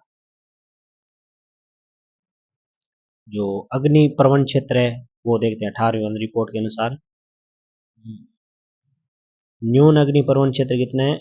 86.47% है। और अत्यंत 0.42% है, ये ध्यान रखना। तो सर्वाधिक वन अग्नि घटनाएं कहाँ होती है? उदयपुर, प्रतापगढ़ में। साथ में थोड़ा भूमि उपयोग भी देख लो। शुद्ध बोए गए क्षेत्र कितने हैं? 52.87%। और जो जंगल है 8.10%। कृषि योग्य बंजर भूमि 10.73%। और स्थायी चारागाह 4.83%। और खेती के लिए जो अनुपलब्ध भूमि है 12.82%, ये ध्यान। वन विभाग द्वारा जारी रिपोर्ट के अनुसार वनों की स्थिति। टोटल राजस्थान में जो रिकॉर्डेड फॉरेस्ट एरिया है कितने? 32,921 वर्ग किलोमीटर। जो राज्य के भौगोलिक क्षेत्र कितने हैं? 9.61%। ये दोनों पॉइंट इंपॉर्टेंट है। और राजस्थान वन नीति 5 जून 2023 को जारी। और इससे वन नीति के तहत क्या प्रावधान किया गया? आगामी 20 वर्षों यानी 2040 तक राज्य के भौगोलिक क्षेत्र में 20% तक बढ़ाना है वनावरण को, वनस्पति आवरण को 20% तक बढ़ाना है 2023 में जो वन नीति जारी की गई। फिर राजस्थान एक वन विभाग है, उसके द्वारा भी रिपोर्ट, ये तो जो ISFR है ऊपर अपने पढ़ा रहा वो था। फिर ये राजस्थान का वन विभाग है वो जारी करता है, उसके अनुसार ही पूछते हैं इसमें। जैसे राजस्थान में अधिकतम वन यानी प्रतिशत में प्रतापगढ़, उदयपुर, करौली और बारां। और उसमें कौन सा था प्रतिशत में? उदयपुर, प्रतापगढ़ था, ये उल्टा कर दिया है। और न्यूनतम में चूरू, जोधपुर, नागौर, न्यूनतम में चूरू, जोधपुर, याद रखना। और अधिकतम क्षेत्रफल में उदयपुर, बारां, करौली। और न्यूनतम वन क्षेत्रफल में चूरू, हनुमानगढ़, याद रखना, फिर नागौर, ये 3 जिले। फिर तेंदू का पत्ता बीड़ी बनाई जाती है, टिमरू कहते हैं। और 1974 में इसका राष्ट्रीयकरण कर लिया गया था। और तेंदू उत्पादन, तेंदू के पत्ते का मुख्य उत्पादन, ये सेकंड ग्रेड में एक बार प्रश्न पूछा था, कहाँ ज्यादा होता है? प्रतापगढ़ में 40 पर सबसे ज्यादा, फिर झालावाड़, बांसवाड़ा, डूंगरपुर, बारां, उदयपुर, चित्तौड़गढ़, ये तेंदू उत्पादन जिले हैं। मेनली जो दक्षिण पूर्वी राजस्थान है उन क्षेत्रों में ये प्रमुख घास है, जिस खस घास, सुगंधित घास है। और कहाँ पाई जाती है? भरतपुर, स्वाईमाधोपुर, टोंक और अजमेर में। ये सारे इंपॉर्टेंट पॉइंट है, अक्सर ऐसे प्रश्न पूछे जाते हैं। फिर ये सेवन या लीलोन घास हो गई जैसलमेर, बाड़मेर में। दामन घास जैसलमेर में। बांस, हरा सोना बोलते हैं, जे सर्वाधिक ये बांस का ही पूछा था एक बार, बांस प्रवृत्ति चित्तौड़गढ़ में। मोचा घास ताल छापर में पाई जाती है चूरू में। फिर वन संरक्षण हेतु जो पुरस्कार है, अमृता देवी विश्नोई पुरस्कार 1994 में स्टार्टिंग की गई थी। और ये 3 स्तर पर दिया जाता है, यानी व्यक्तिगत वन संरक्षण 50,000 रुपये, और वन्य जीव संरक्षण में भी 50,000, और संस्थागत वन सुरक्षा प्रबंधन में 1,00,000 रुपये। ये इंदिरा प्रियदर्शनी वृक्ष मित्र पुरस्कार, कैलाश सांकला वन्य जीव पुरस्कार आज से 50,000 रुपये। अभी एक इम्पोर्टेंट है राजस्थान वनीकरण जैव विविधता संरक्षण कार्यक्रम, ये देखना, राजस्थान वनीकरण जैव विविधता संरक्षण कार्यक्रम किसके सहयोग से? जिक्का के सहयोग से, जो जापान की कंपनी है उसके सहयोग से चल रहा है 2021 से 19 जिलों में, जिनमें से कितने? 10 मरुस्थलीय जिले हैं। परियोजना का नाम क्या है? राजस्थान वनीकरण जैव विविधता संरक्षण कार्यक्रम, 19 जिलों में, जिनमें 10 जिले मरुस्थलीय है। श्री गंगानगर, हनुमानगढ़ को छोड़कर संपूर्ण पश्चिमी मरुस्थल और 9 गैर मरुस्थलीय जिलों में, 19 जिले हो गए टोटल। जो 9 गैर मरुस्थलीय जिले हैं वो कौन से है? जयपुर है, अजमेर है, राजसमंद है, सिरोही है, उदयपुर है, डूंगरपुर है, बांसवाड़ा, प्रतापगढ़, चित्तौड़गढ़। ये फिर नेक्स्ट जो परियोजना है वो राजस्थान वनीकरण एवं जैव विविधता विकास परियोजना। ये क्या है? जैव विविधता संरक्षण कार्यक्रम। ये क्या? जैव विविधता विकास परियोजना। और यहाँ जिसका सहयोग कर रहा था, यहाँ फ्रांस की कंपनी AFD, वो 2021 से स्टार्टिंग है और ये 13 जिलों में है। 13 में तो उनको कुछ तो आड़ती के पठार के हो गए, अलवर, भरतपुर, धौलपुर 3 ये हो गए, सवाईमाधोपुर 4, फिर कोटा, झालावाड़, बूंदी 12 हाड़ौती के पठार, फिर जयपुर, टोंक, भीलवाड़ा और ये 4 जो मेवात एरिया वाला ये हो गए 4 हाड़ौती के पठार और 5 ये अलग अलग ये ध्यान रखना है, दौसा हो गया, जयपुर हो गया, टोंक, भीलवाड़ा। फिर ये छोड़ दो, इनका टाइम गया अब। फिर नेक्स्ट है वन्य जीव संरक्षण। तो राजस्थान में कुल 33 आखेड़ निषेध क्षेत्र है और सर्वाधिक इसमें जोधपुर में 7। सबसे बड़ा आखेड़ निषेध क्षेत्र कौन सा है? कोटसर संवत्सर जो चूरू में है, चूरू बीकानेर में। सबसे छोटा कनक सागर बूंदी में है। और वर्तमान में 26 वन्य जीव अभ्यारण्य है, 3 राष्ट्रीय उद्यान है, 5 क्या है? बाघ परियोजना। पहले 3 थी, 2 और होगी 5। 7 मृग वन है और 37 कंजर्वेशन रिजर्व है। राष्ट्रीय उद्यान कौन से? 3। पहला है रणथंभौर राष्ट्रीय उद्यान, सवाईमाधोपुर 1980 में, और ये बाघ संरक्षण के लिए प्रसिद्ध है। यानी जो रणथंभौर टाइगर प्रोजेक्ट है वो भी स्टार्ट किया गया था। केवलादेव भरतपुर में 1982 में स्थापित है और इसे पक्षियों में स्वर्ग भी बोलते हैं। यहाँ साइबेरियन क्रेन भी आता है और 1985 में इसे यूनेस्को की जो प्राकृतिक सूची है विश्व धरोहर है उसमें शामिल किया गया था। कब? 1985 में।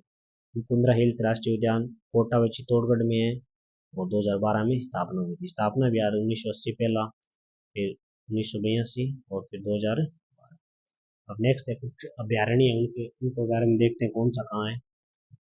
राष्ट्रीय मरु उद्यान वन्य जीव अभ्यारण्य जैसलमेर बाड़मेर गोडावनर याकलूट कोस्टल पार्क है और राज्य का सबसे बड़ा अभ्यारण्य। फिर केला देवी वन्य जीव अभ्यारण्य केला देवी सवाईमाधोपुर करौली में। और कौन सी नदी के किनारे? बाणगंगा और गंभीर नदियां। कुंभलगढ़ 3 जिलों में, राजसमंद, पाली उदयपुर में और भेड़िया के लिए फेमस है ये। फुलवारी किनाल उदयपुर में हो गया और सरिस्का अलवर में हरी कबूतर और ऋषिश बंदर के लिए जाना जाता है। और बरेत्री की गुफा हो गई है, पांडुपोल का मंदिर हो गया। चित्तौड़गढ़ रावली राजसमंद पाली अजमेर में है और सीतामाता वन्य जीव अभ्यारण्य प्रतापगढ़ चित्तौड़गढ़ और उदयपुर में। यहाँ अक्सर जो वन्य जीव अभ्यारण्य है उनको देते हैं और साथ में जिले। एक साइड जो अभ्यारण्य है उनके नाम होंगे, दूसरी साइड जिले, और इनका मिलान पूछा जाता है। उड़न गिलहरियों के लिए प्रसिद्ध है और जाखम नदी है। माउंट आबू सिरोही में हो गया, जंगली मुर्गा। रामगढ़ विस्तारी बूंदी में, विस्तारी सांप या बाघों का जच्चाघर भी बोलते हैं इसे। जम्मू और रामगढ़ जयपुर में। और राष्ट्रीय चंबल घड़ियाल वन्य जीव अभ्यारण्य ये 5, ये कोटा, सवाईमाधोपुर, करौली, धौलपुर 4 जिले याद रखने आपको। और जवाहर सागर, कोटा, बूंदी, चित्तौड़ में घड़ियाल के लिए प्रसिद्ध है। ताल छापर चूरू में हो गया, काले हिरण व कुंजा पक्षी। और दर्रा वन्य जीव कोटा झालावाड़ में गागरोनी होते हैं। इसके अलावा और भी है, जैसे बंदबेठा भरतपुर में हो गया, भैंसरोडगढ़ और बस्सी चित्तौड़गढ़ में, सवाई मान सिंह व सवाई माधोपुर वन विहार, राम सागर, केसर बाग ये 3 धौलपुर में हो गए। वन विहार, राम सागर और केसर बाग। नाहरगढ़ जयपुर में, जयसमंद और सज्जनगढ़ उदयपुर में, ताल छापर चूरू में, शेरगढ़ बारां में। और सज्जनगढ़ वन्य जीव अभ्यारण्य क्या राजस्थान का सबसे छोटा है और सबसे बड़ा कौन सा है? राष्ट्रीय मरु उद्यान।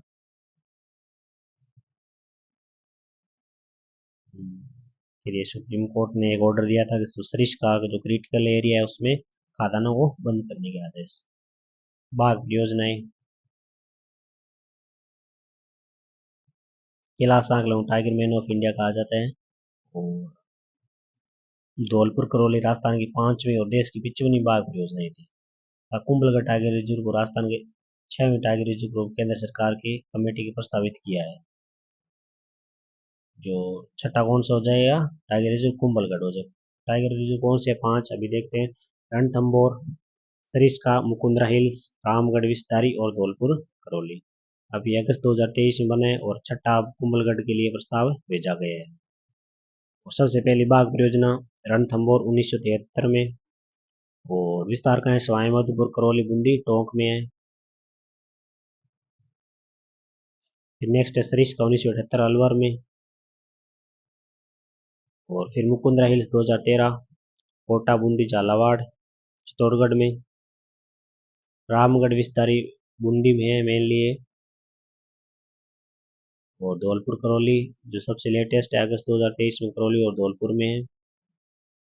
और कुछ राजस्थान में लेपर्ड यानी तेंदुआ रिजर्व परियोजना है, कौन कौन से, जालना, ये जयपुर में प्रथम तेंदुआ रिजर्व, फिर नाहरगढ़ आमागढ़ लेपर्ड सफारी जयपुर में, जयसमंद में भी क्या है, लेपर्ड सफारी की घोषणा की गई है। ये बागधरा जो मगरमच्छ या क्रोकोडाइल जो संरक्षण पार्क है गिरोह उदयपुर में है। और ग्रासलैंड संरक्षण और घड़ियाल संरक्षण केंद्र घड़ियाल या रियरिंग सेंटर ये पालीघाट स्वाइमाधीपुर में है। अब नेक्स्ट है जो आर्द्र भूमियाँ। राजस्थान में टोटल जो रामसर साइट आर्द्र भूमि कितनी है, अब चार हो, पहले दो ही थी, पहली करौली मतलब पहली थी केवलादेव 1982 में, सेकेंड थी सांबर झील 1990 में, और अभी हाल ही में जून 2025 में खिंचन फलोदी और मैनार उदयपुर इन दो और राजस्थान की दो नई रामसर साइट घोषित किया गया। ये अच्छा क्वेश्चन बन सकता है करंट से। फिर कुछ नवीनतम, टोटल राजस्थान में कितने 37 कंजर्वेशन रिजर्व है, उनमें से ये कुछ नवीनतम है, जैसे गंगा भैरव घाटी अजमेर में, अमरक महादेव लेपर्ड उदयपुर में, बीड़ फतेहपुर सीकर में, महासीर जो कंजर्वेशन रिजर्व है वो बड़ी झील उदयपुर में, प्रासोफ भीलवाड़ा में। तो अक्सर कंजर्वेशन रिजर्व है उनसे प्रश्न पूछा जाता है, प्रश्न वही मिलान का प्रश्न, एक साइड जो कंजर्वेशन साइट है उनके नाम होंगे, दूसरी साइड जिले। ये राजस्थान कुछ वन्य जीव प्रतीक है, जैसे राज्य पशु चित्तल या चिंकारा, जिसे इंडियन गजेला बोलते हैं, गजेला बेनिटा इसका जो वैज्ञानिक नाम हो गया। फिर राज्य पशुपाल श्रेणी में हो गया कैमल ब्रह्मोडेरी, राज्य पक्षी गोडाउन हो गया जिसे ग्रेट इंडियन बस्टर्ड बोलते हैं, राज्य वृक्ष खेजड़ी प्रोसिबिस सिनेरिया, और राज्य पुष्प एंड फूल रोहिड़ा हो गया टिकोमेला अंडू डेटा। ये कुछ शुभंकर है, ये याद रखना है, इंपॉर्टेंट। अक्सर जो अधीनस्थ बोर्ड है, अधीनस्थ बोर्ड के एग्जाम होते हैं उनमें शुभंकर का प्रश्न पूछा जाता है। तो कुछ का अपन देख लेते हैं, जैसे अजमेर का खरमोर हो गया, अलवर का सांबर, फिर भरतपुर का सारस हो गया, भीलवाड़ा का मोर हो गया, बीकानेर का भट्ट तितर हो गया, बूंदी का सुरखोव, चित्तौड़गढ़ चौसिंगा, चूरू कृष्ण मृग, हनुमानगढ़ छोटा किला, जयपुर का चित्तल हो गया, जैसलमेर का गोडाउन हो गया। वैसे ये ज़्यादा टफ नहीं है, क्योंकि मतलब जहाँ ज़्यादा है जो चीज़ उसी को क्या है, मतलब वन्य जीव शुभंकर उस जिले का घोषित कर दिया गया। झालावाड़ में जो गागरोन तोता हो गया, जोधपुर में कुरंजा, करौली में घड़ियाल हो गया, पाली में तेंदुआ, प्रतापगढ़ में उड़न गिलेरिया, राजसमंद में भेड़िया, स्वाइमाधीपुर बाघ, और सिक्कर शाहीन, टोंक में हंस, उदयपुर में कब्र बिच्छू, ये याद रखें। फिर ये इंपॉर्टेंट है, 37 है, तो लगभग आपको पता होना ही चाहिए कौन सा किस जिले में। जैसे जोड़ बीड़ गढ़वाल बीकानेर में हो गया, और जवाई बांध ये फर्स्ट और सेकंड दोनों ही पाली में, बीड़ झुंझुनू में, मनसा माता झुंझुनू, बिसलपुर टोंक में, सुधना माता जालोर सिरोही में, शाकंभरी सीकर, नाम से ही पता चल रहा है इनका, कई के जो अटपटे नाम होंगे वो आप विशेष तौर पर याद रख लेना, जैसे गोगेलाव नागौर रोटू और गोगेलाव ये फेमस है, बार बार पूछे जाते हैं, गुड्डा विष्णु जोधपुर, उमेदगंज कोटम हो गया, बांसचाल खेतरी झुंझुनू में हो गया, शाहबाद के जंगल, नाम से पता है कि शाहबाद बारह में है, और ये फिर शाहबाद का, फिर हमीरगढ़ भीलवाड़ा ये लोहा उत्पादन के लिए भी जाना जाता है हमीरगढ़, बीड़ घास फूलियाकोट भीलवाड़ा में, बांज आमली बारह में, ऐसे याद रखना, बांज आमली, या बाघ धड़ा क्रोकोडाइल उदयपुर में, ये जालना जयपुर पढ़ लिया, और वाड़ा खेड़ा ये सिरोही में, ऐसे रामगढ़ बारह में है ये खड़मोर अजमेर का जो वन्य जीव शुभंकर वो हो गया, सोरसेन बारह ये सोरसेन के बारह में हो गए, बीड़ मुहाना ये याद रखना, बीड़ मुहाना ए और बी जयपुर में, गंगा भैरव घाटी अजमेर हो गया, बीड़ फतेहपुर सीकर पे नाम से पता, बांसियाल खेतरी नाम से पता चल जाएगा आपको, रणखार जालोर ये इंपॉर्टेंट है, पुंजा नाम से पता चल जाएगा, बालेश्वर नीम का थाना, फिर ये अमरक महादेव ये उदयपुर में, महासीर कंजर्वेशन ये बड़ी झील उदयपुर में, और आशोक कंजर्वेशन भीलवाड़ा में नवीनतम है 37वां। कुछ बायोलॉजिकल पार्क है ये देख लेते हैं अपन, जैसे सज्जनगढ़ हो गया, ये पहला पहला बायोलॉजिकल पार्क था उदयपुर में, फिर माझी सफर जोधपुर में, नाहरगढ़ जयपुर में, अभेड़ा कोटा में, निर्माणाधीन है, और मरुधरा बीकानेर। कुछ अन्य पार्क और जैव विविधता पार्क कमदर वन क्षेत्र उदयपुर में। नेचर पार्क कहाँ है? चूरू लक्ष्मण सीकर में। कैक्टस गार्डन कुंदरा जैसलमेर में। बटरफ्लाई पार्क जयपुर में। और bougainvillea theme park Jaipur Udaipur में। डेजर्ट पार्क किशनबाग जयपुर में। एक बार जो वीडियो एग्जाम था उसमें पूछा भी था। फिर विश्व वानिकी उद्यान हो गया। प्रथम पारिस्थितिकी मित्र संभाग माउंट। वैसे जो वन और वन्य जीव संरक्षण वाला टॉपिक है ये काफी बड़ा टॉपिक है, लेकिन अक्सर क्वेश्चन एक तो जो वन रिपोर्ट है वहां से, और दूसरा जो ये वन्य जीव में कौन सा अभ्यारण्य किस जिले में, या ये कंजर्वेशन रिजर्व हो गए, या टाइगर प्रोजेक्ट हो गए, या राष्ट्रीय उद्यान है, इनसे अक्सर प्रश्न पूछे जाते हैं। नेक्स्ट है राजस्थान की जनगणना। तो हर एग्जाम में जनगणना से एक क्वेश्चन पक्का है, तो ज़्यादा जो इम्पोर्टेंट पॉइंट है वो लिख रखे हैं जनगणना में।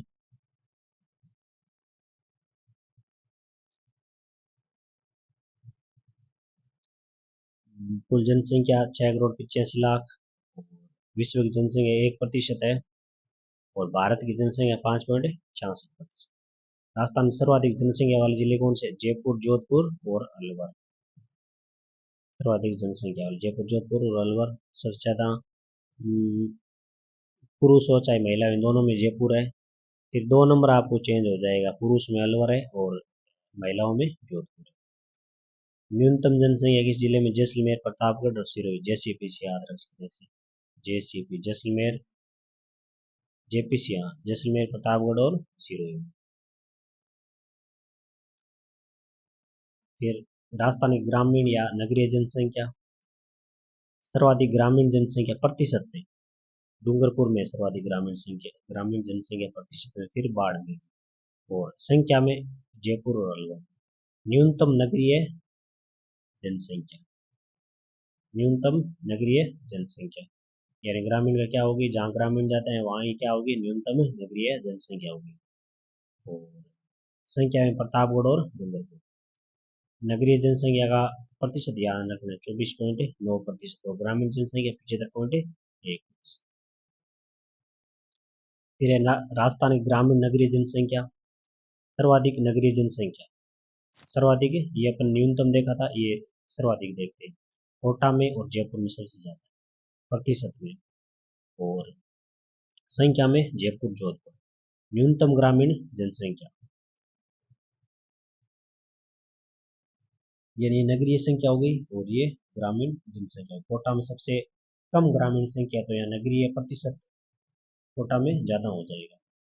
और फिर संख्या जैसलमेर में न्यूनतम जो नगरीय ग्रामीण संख्या।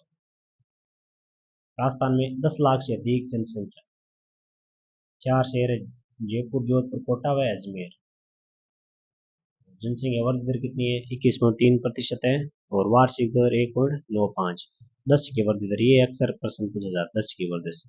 सर्वाधिक बाड़मेर 32.5, फिर 2 नंबर जैसलमेर 31.5, जो पश्चिमी मरुस्थल है वहाँ सर्वाधिक दक्षिण की वृद्धि दर है। न्यूनतम गंगानगर और झुंझुनू। फिर कुछ पॉइंट और है, जैसे राजस्थान 1971 के 81 दशक में सर्वाधिक दशक की वृद्धि दर थी 32.97, और 1911 से जो 21 का दशक था न्यूनतम दशक की वृद्धि दर माइनस में ऋणात्मक रही थी -6.3%। कारण क्या था? महामारी, प्लेग, सूखा, इनके कारण।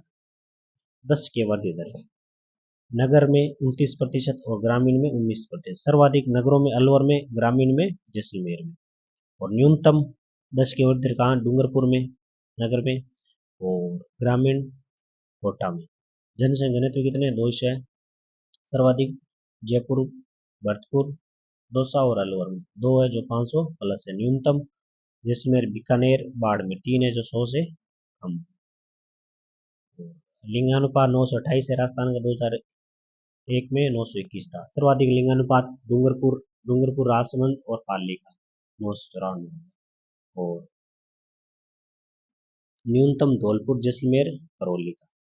ग्रामीण लिंगानुपात कितने हैं? 933, यानी जो सामान्य लिंगानुपात है उससे ज्यादा है ग्रामीण लिंगानुपात। सर्वाधिक हैं ग्रामीण लिंगानुपात पाली और राजसमंद में। पाली में 1003 है, अक्सर पूछा जाता है 1003 धौलपुर में न्यूनतम है, ग्रामीण हो चाहे सामान्य लिंगानुपात हो, धौलपुर फिर करौली में। फिर नेक्स्ट है हाँ शहरी लिंगानुपात 914, यानी तीनों लिंगानुपात 928 सामान्य हो गया, 933 बाल जो मतलब ग्रामीण लिंगानुपात हो गया, और शहरी लिंगानुपात 914 है। सर्वाधिक वृद्धि हुई थी शहरी लिंगानुपात में 24 अंकों की। सर्वाधिक आए टोंक में, बांसवाड़ा न्यूनतम जैसलमेर और धौलपुर में। शिशु लिंगानुपात के 888 है, 2001 में 909 घटा है। सर्वाधिक शिशु लिंगानुपात बांसवाड़ा और प्रतापगढ़, न्यूनतम का है झुंझुनू और सीकर में न्यूनतम है। और ग्रामीण शिशु लिंगानुपात फिर जो शिशु लिंगानुपात 888, इसको दो भागों में, ग्रामीण और शहरी में। ग्रामीण 892, शहरी 874। सर्वाधिक ग्रामीण बांसवाड़ा में 937 और न्यूनतम झुंझुनू में, न्यूनतम दोनों में झुंझुनू। और शहरी शिशु लिंगानुपात नागौर में 907 है, धौलपुर में न्यूनतम। ये सारे जो जनसंख्या के पॉइंट है ये सारे इंपॉर्टेंट है, और जनसंख्या वाला टॉपिक एक साथ सारी चीजें याद करोगे तो मतलब मिक्स हो जाएगी, ज्यादा टाइम तक याद भी नहीं रहेगा। तो आप डेली जैसे 5-7 मिनट जनसंख्या पढ़ लेना, जैसे एक दिन साक्षरता दर पढ़ ली, एक दिन लिंगानुपात पढ़ लिया, है ना, एक दिन जो जनसंख्या घनत्व है वो पढ़ लिया, ऐसे डेली पढ़ो और पीछे का रिवीजन करो, तब जनसंख्या का टॉपिक अच्छे से याद हो जाए। फिर नेक्स्ट है साक्षरता 66.1 है, और सर्वाधिक कोटा जयपुर झुंझुनू में है, न्यूनतम जालोर सिरोही प्रतापगढ़, जालोर सिरोही प्रतापगढ़। पुरुष साक्षरता 79.2 है, और ग्रामीण पुरुष साक्षरता 76.2%, शहरी 87.9।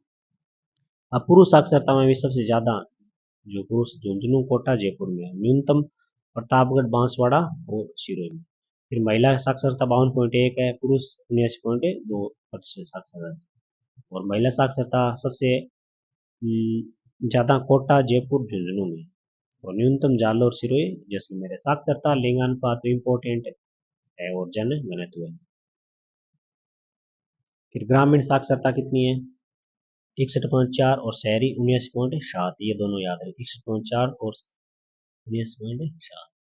ग्रामीण साक्षरता सर्वाधिक झुंझुनू में और सबसे कम सिरोही में। शहरी साक्षरता सर्वाधिक उदयपुर में और न्यूनतम नागौर में। फिर अनुसूचित जाति, ये टोटल जो 17.83% है। अधिकतम अनुसूचित जाति की प्रतिशत रखने वाले एससी की सर्वाधिक जनसंख्या गंगानगर हनुमानगढ़ याद रखना है, और संख्या में जयपुर न्यूनतम डूंगरपुर बांसवाड़ा में सबसे कम एससी की जनसंख्या, क्योंकि यहाँ सारी लगभग जनसंख्या एसटी की है। और संख्या में भी डूंगरपुर प्रताप। फिर अनुसूचित जनजाति 13.5% है। और राजस्थान में सबसे ज्यादा जनजाति Meena, Bhil 2 number, 3 number gratia, 4 number शहरी है। जनजातियों की 10 की वृद्धि दर ये इंपॉर्टेंट है, 30.2% है। सर्वाधिक है नागौर में 60.64%, और न्यूनतम श्रीगंगानगर में ऋणात्मक, एकमात्र ऋणात्मक वृद्धि दर वाला जिला है, इसमें अनुसूचित जनजातियों। तो अब अधिकतम अनुसूचित जनजाति प्रतिशत में बांसवाड़ा डूंगरपुर हो गया, प्रतापगढ़ हो गया, और संख्या में उदयपुर बांसवाड़ा डूंगरपुर हो गया। न्यूनतम नागौर बीकानेर, और संख्या में न्यूनतम बीकानेर नागौर। प्रतिशत में नागौर पहले है और संख्या में बीकानेर पहले है। जो एसटी की जनसंख्या है उसमें न्यूनतम है।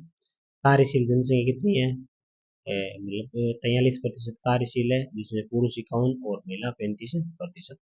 ये जनसंख्या इंपॉर्टेंट टॉपिक था, और इसमें सारे जैसे इंपॉर्टेंट पार्ट्स थे वो सारे मैंने ऐड कर रखे। नेक्स्ट टॉपिक है मृदा। राजस्थान में जो मृदा के जो रंग है, गठन है, उपजाऊपन, उसके आधार पर 7 भागों में बांटा गया है। और 7 भाग कौन कौन से हैं? पहला है मरुस्थलीय मृदा, ये जो मरुस्थल का एरिया हो गया। फिर जलोढ़ मृदा अलग अलग, जैसे गंगानगर हनुमानगढ़ में। फिर ये जो एरिया है वो जलोढ़ मृदा का ही है। फिर यहाँ भूरी रेतीली मृदा हो गई। फिर लाल लोम मिट्टी हो गई सिरोही में, इन क्षेत्रों में लाल काली मृदा हो गई, और ये मध्यम काली हो गई, और लाल पीली मृदा हो गई। सबसे पहले अपन मरुस्थलीय मृदा पढ़ते हैं। शुष्क जलवायु वाले भागों में, और यह मृदा राजस्थान में सर्वाधिक क्षेत्र पर है। कम उपजाऊ होती है, लवणीय होती है, मिट्टी स्थानांतरित होती रहती है, और मिट्टी कणों का आकार क्या होता है, बड़ा होता है, और जिससे जलदान क्षमता कम होगी, जल अवशोषण क्षमता अधिक होती है, धारण कम करती है और अवशोषण ज़्यादा करती है, इन जिलों में पाई जाती है। फिर इसके भी कुछ 4 उप प्रकार, जैसे बलुई रेतीली ना, ये जो जैसलमेर वाला क्षेत्र है यहाँ बलुई रेतीली पाई जाएगी। फिर लाल रेतीली, फिर पीली भूरी रेतीली और खारी व लवणीय। नेक्स्ट है लाल पीली मिट्टी। इसमें मिट्टी के अक्सर मतलब कौन से क्षेत्र में पाई जाती है और कौन सी विशेषताएं, ऐसे प्रश्न आते हैं। चूना, नाइट्रोजन और जैविक पदार्थ यानी ह्यूमस की कमी पाई जाती है। अक्सर लगभग हर जो मिट्टी है उनमें इसकी कमी है अपनी। लोह अंश की उपस्थिति होती है, इसके कारण इसका रंग कैसा होता है, लाल। कम उपजाऊ है लेकिन मूंगफली, कपास, दालों के लिए उपयुक्त है। कौन से जिलों में, स्वाई माधोपुर, सिरोही, राजसमंद, पाली, अजमेर, उदयपुर, भीलवाड़ा के पश्चिमी भागों में ये मिट्टी पाई जाती है, लाल पीली मिट्टी। लाल लोमी, जिसे लेटेराइट या लाल दोमट मृदा भी कहते हैं।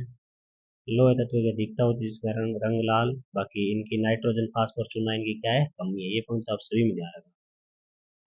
बाकी मक्का, चावल यहाँ ये खेती होती है। और ये डूंगरपुर, बांसवाड़ा, उदयपुर इन क्षेत्रों में पाई जाती है। फिर मिश्रित लाल व काली मिट्टी, इनमें ये देखो वापस इनकी कमी और चिक्का की अधिकता होती है। कण मतलब कण क्या होते हैं, बारीक होते हैं इसमें। और ये कपास, गन्ना, मक्का इनके लिए उपयुक्त है। बांसवाड़ा, पूर्वी उदयपुर, डूंगरपुर, चित्तौड़गढ़, भीलवाड़ा में पाई जाती है। फिर काली मिट्टी, इसका निर्माण लावा के दरारी उद्गार से हुआ है, ज्वालामुखी के प्रस्फोटन से। और इसमें लोहा, कैल्शियम, पोटास पर्याप्त मात्रा में मिलता है, लेकिन जैविक पदार्थ नाइट्रोजन कमी होती है। चिक्का प्रदान ये अत्यंत बारीक कण होते हैं इसके, और जल धारण क्षमता अधिक होती है। इसे रेगुर मृदा या सतह जुताई वाली मिट्टी भी कहते हैं। और ये गन्ना, मसाला, धनिया और चावल दालों के लिए प्रसिद्ध है। और मेनली जो दक्षिण पूर्वी पठारी प्रदेश है वहाँ ये पाई जाती है। कछारी, इसे दोमट, कांप, जलोढ़ मृदा कहते हैं, जो नदियों के द्वारा निर्मित होती है। इसमें चूना, पोटास, लोहांश पर्याप्त मात्रा में। बाकी फास्फोरस, नाइट्रोजन की क्या होती है, कमी होती है। और ये जलोढ़ मृदा राजस्थान, उत्तरी भाग, गंगानगर, हनुमानगढ़, फिर पूर्वी जो अलवर, करौली, भोजपुर, धौलपुर, इन जयपुर, टोंक इन क्षेत्रों में पाई जाती है। फिर भूरी जलोढ़ मृदा अलवर, भरतपुर। भूरी रेतीली, ये अर्धशुष्क क्षेत्र है उनमें पाई जाती है। फिर नेक्स्ट है सिरोजम मृदा, जिसे दूसरे मृदा भी कहते हैं। और ये मिल पीले और भूरे रंग की होती है सिरोजम मृदा, ये इंपॉर्टेंट है। पाली, नागौर, अजमेर, जयपुर एवं दौसा इन क्षेत्रों में, पाली, नागौर, अजमेर एवं जयपुर, दौसा। इस क्षेत्र में कौन सी चीज, दक्षिण पूर्वी पठारी भौतिक प्रदेश के हिसाब से काली मिट्टी है। अरावली में लाल, लोमी लाल काली होगी। हार के मुश्किल रेतीली होगी। और उत्तरी पूर्वी मैदान में जलोढ़ मिट्टी होगी। शहरी क्षेत्रों में लवणी मृदा होती है। फिर कुछ और जो साइरोजम या सिरोजम है, श्री गंगानगर में, रेवेरिना भी गंगानगर में, और जिप्सीफेरम बीकानेर में। और एक जो वर्गीकरण है जो यूएसडीए विभाग ने किया था अमेरिका के, उसमें राजस्थान की मिट्टी को 5 भागों में बांटा गया। कौन कौन सी है, जैसे एरिडोसोल, एंटीसोल, इंसेप्टिसोल, एल्पिसोल और वर्टिसोल, ये 5 भाग है। ये ध्यान रखना कौन सी कहाँ पाई जाती है। तो ये एरिडोसोल होगी और आड़ोती के पठार में, वर्टिसोल यहाँ, एल्पिसोल और अरावली में इंसेप्टिसोल, और यहाँ ये जो कहीं के क्षेत्र में वो होगी एंटीसोल। ये एरिडोसोल होगी, यहाँ वर्टिसोल, और ये जलोढ़ मृदा एल्पिसोल, और अरावली वाले क्षेत्र में इंसेप्टिसोल, और ये जो डॉट डॉट है इनमें एंटीसोल, जो मिक्स है। तो एरिडोसोल राज्य में सर्वाधिक विस्तृत क्षेत्र में पाई जाती है, शुष्क जलवायु वाली। एंटीसोल पश्चिमी मरुस्थलीय जिले इनमें पाई जाती है, ये शुष्क और अर्धशुष्क है। दूसरी सबसे ज्यादा एल्पिसोल पूर्वी राजस्थान में जो जलोढ़ मृदा वाला क्षेत्र है वहां पाई जाती है। फिर नेक्स्ट इंसेप्टिसोल जो अरावली का क्षेत्र है उनमें, वर्टिसोल आड़ोती के पठार में, यानी काली या चरनोजी मिट्टी भी कहते हैं इसे। फिर ये मिट्टी की समस्या कौन सी, अपरदन की हो गई। अपरदन भी अलग अलग होता है, जैसे परतदार अपरदन, चादरी अपरदन, अवनालिका अपरदन। जो अवनालिका अपरदन है वो सबसे ज्यादा चंबल नदी में होता है। और चादरी अपरदन वर्षा जल के द्वारा जो राजसमंद और सिरोही में सबसे ज्यादा होता है। परतदार अपन जो परतदार जो अपर्दन है कौन के द्वारा होता है? पश्चिमी राजस्थान में। सेब या जलाक्रांति की समस्या अत्यधिक सिंचाई के कारण होती है। सबसे ज्यादा हनुमानगढ़ का बड़ोपल और श्री गंगानगर का क्षेत्र है। ये मिट्टी का टॉपिक है, कंप्लीट हो गया। नेक्स्ट है राजस्थान का परिवहन व राज्य मार्ग। तो राजस्थान राज्य पथ परिवहन निगम, इसकी स्थापना कब हुई थी? 1964 में। फिर रेडकोर की स्थापना अक्टूबर 2004 में की गई थी। तो 31 मार्च 2024 तक राज्य में सड़कों की स्थिति, ये ध्यान रखें। राजस्थान में सबसे ज्यादा कौन सी सड़कें? ग्रामीण सड़कें हैं, और फिर अन्य जिला सड़कें, फिर मुख्य जिला सड़कें, फिर राज्य राजमार्ग और फिर राष्ट्रीय राजमार्ग। ये क्रम याद रखना। तो राजस्थान में सड़कों के घनत्व कितने हैं? 52.66 है।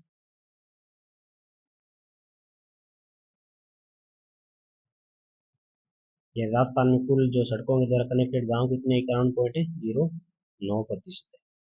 फिर ये सड़कों के प्रकार, जो राष्ट्रीय राजमार्ग हो गए बड़े शहरों को जोड़ते हैं, और ये जो केंद्रीय सार्वजनिक निर्माण विभाग है उसके अधीन होते हैं, और इनकी देख रेख का काम ये NHAI, नेशनल हाईवे जो अथॉरिटी ऑफ इंडिया, ये भी करता है।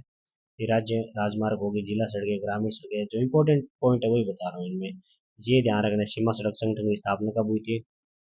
राजस्थान के महत्वपूर्ण राष्ट्रीय राजमार्ग है, और ये नए नंबर के हैं, साथ पीछे जो राजमार्ग थे उनके नंबर चेंज किए गए थे। NH 44 है वो धौलपुर से, और NH 52 है किन किन जिलों से? चूरू, सीकर, जयपुर, टोंक, बूंदी, कोटा, झालावाड़। चूरू से स्टार्ट होता है, सीकर, जयपुर, टोंक, बूंदी, कोटा, झालावाड़ से। फिर NH 58 फतेहपुर सीकर, नागौर, अजमेर, राजसमंद। और NH 11 खेतड़ी, झुंझुनू, फतेहपुर सीकर, रतनगढ़, चूरू, बीकानेर, फलोदी, जैसलमेर। वर्तमान में राजस्थान का सबसे लंबा NH 11 लंबाई कितनी है? 848 किलोमीटर।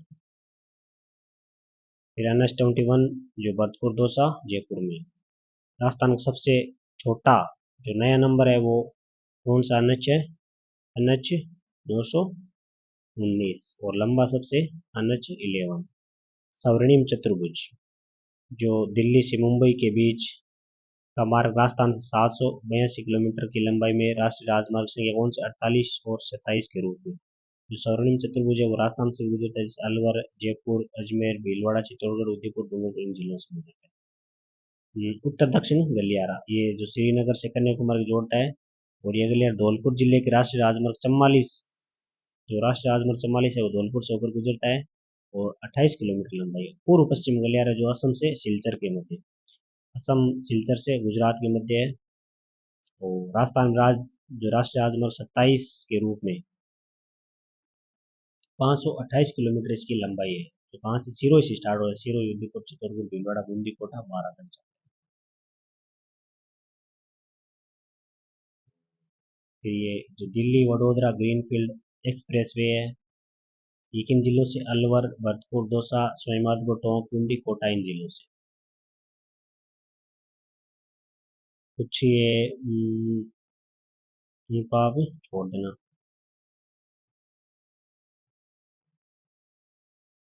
रेल परिवहन, राजस्थान में पहली रेल 874 में आगरा फोर्ट से बांदीकुई दौसा के मध्य चली थी, और मार्च 2022 तक रेल मार्ग की लंबाई कितनी है? 6046 किलोमीटर है। राजस्थान में रेल प्रशिक्षण संस्थान उदयपुर में है, ये ध्यान रखना है।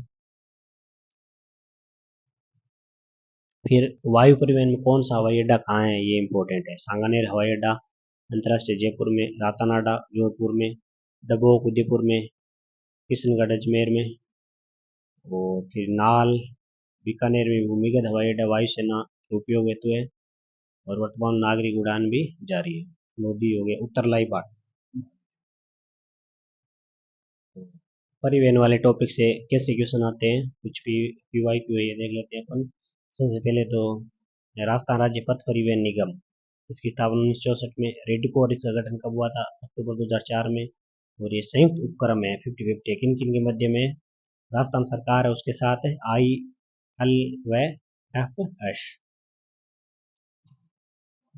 फिर सर्वाधिक सड़कें कौन सी है राजस्थान में? ग्रामीण सड़कें हैं। तो ये जो इम्पोर्टेंट पॉइंट ये देख लेना। फिर उत्तर दक्षिणी जो गलियारा कॉरिडोर है किस जिले से गुजरता है? धौलपुर से। तो ये राजस्थान जियोग्राफी के जो इम्पोर्टेंट टॉपिक है वो अपन ने पढ़े हैं। और जैसे ये क्लास है सेकंड ग्रेड के लिए, जो फोर्थ ग्रेड है उनके लिए इम्पोर्टेंट। नेक्स्ट जो भी एग्जाम होते हैं राजस्थान जियोग्राफी सभी के लिए इम्पोर्टेंट है, शॉर्ट नोट्स के रूप में और रिवीजन क्लास के रूप में। और इसका एक सेकंड पार्ट है वो और अपलोड करूंगा जिसमें अपन खनिज है, ऊर्जा है, जो बचे हुए टॉपिक है वो पढ़ेंगे।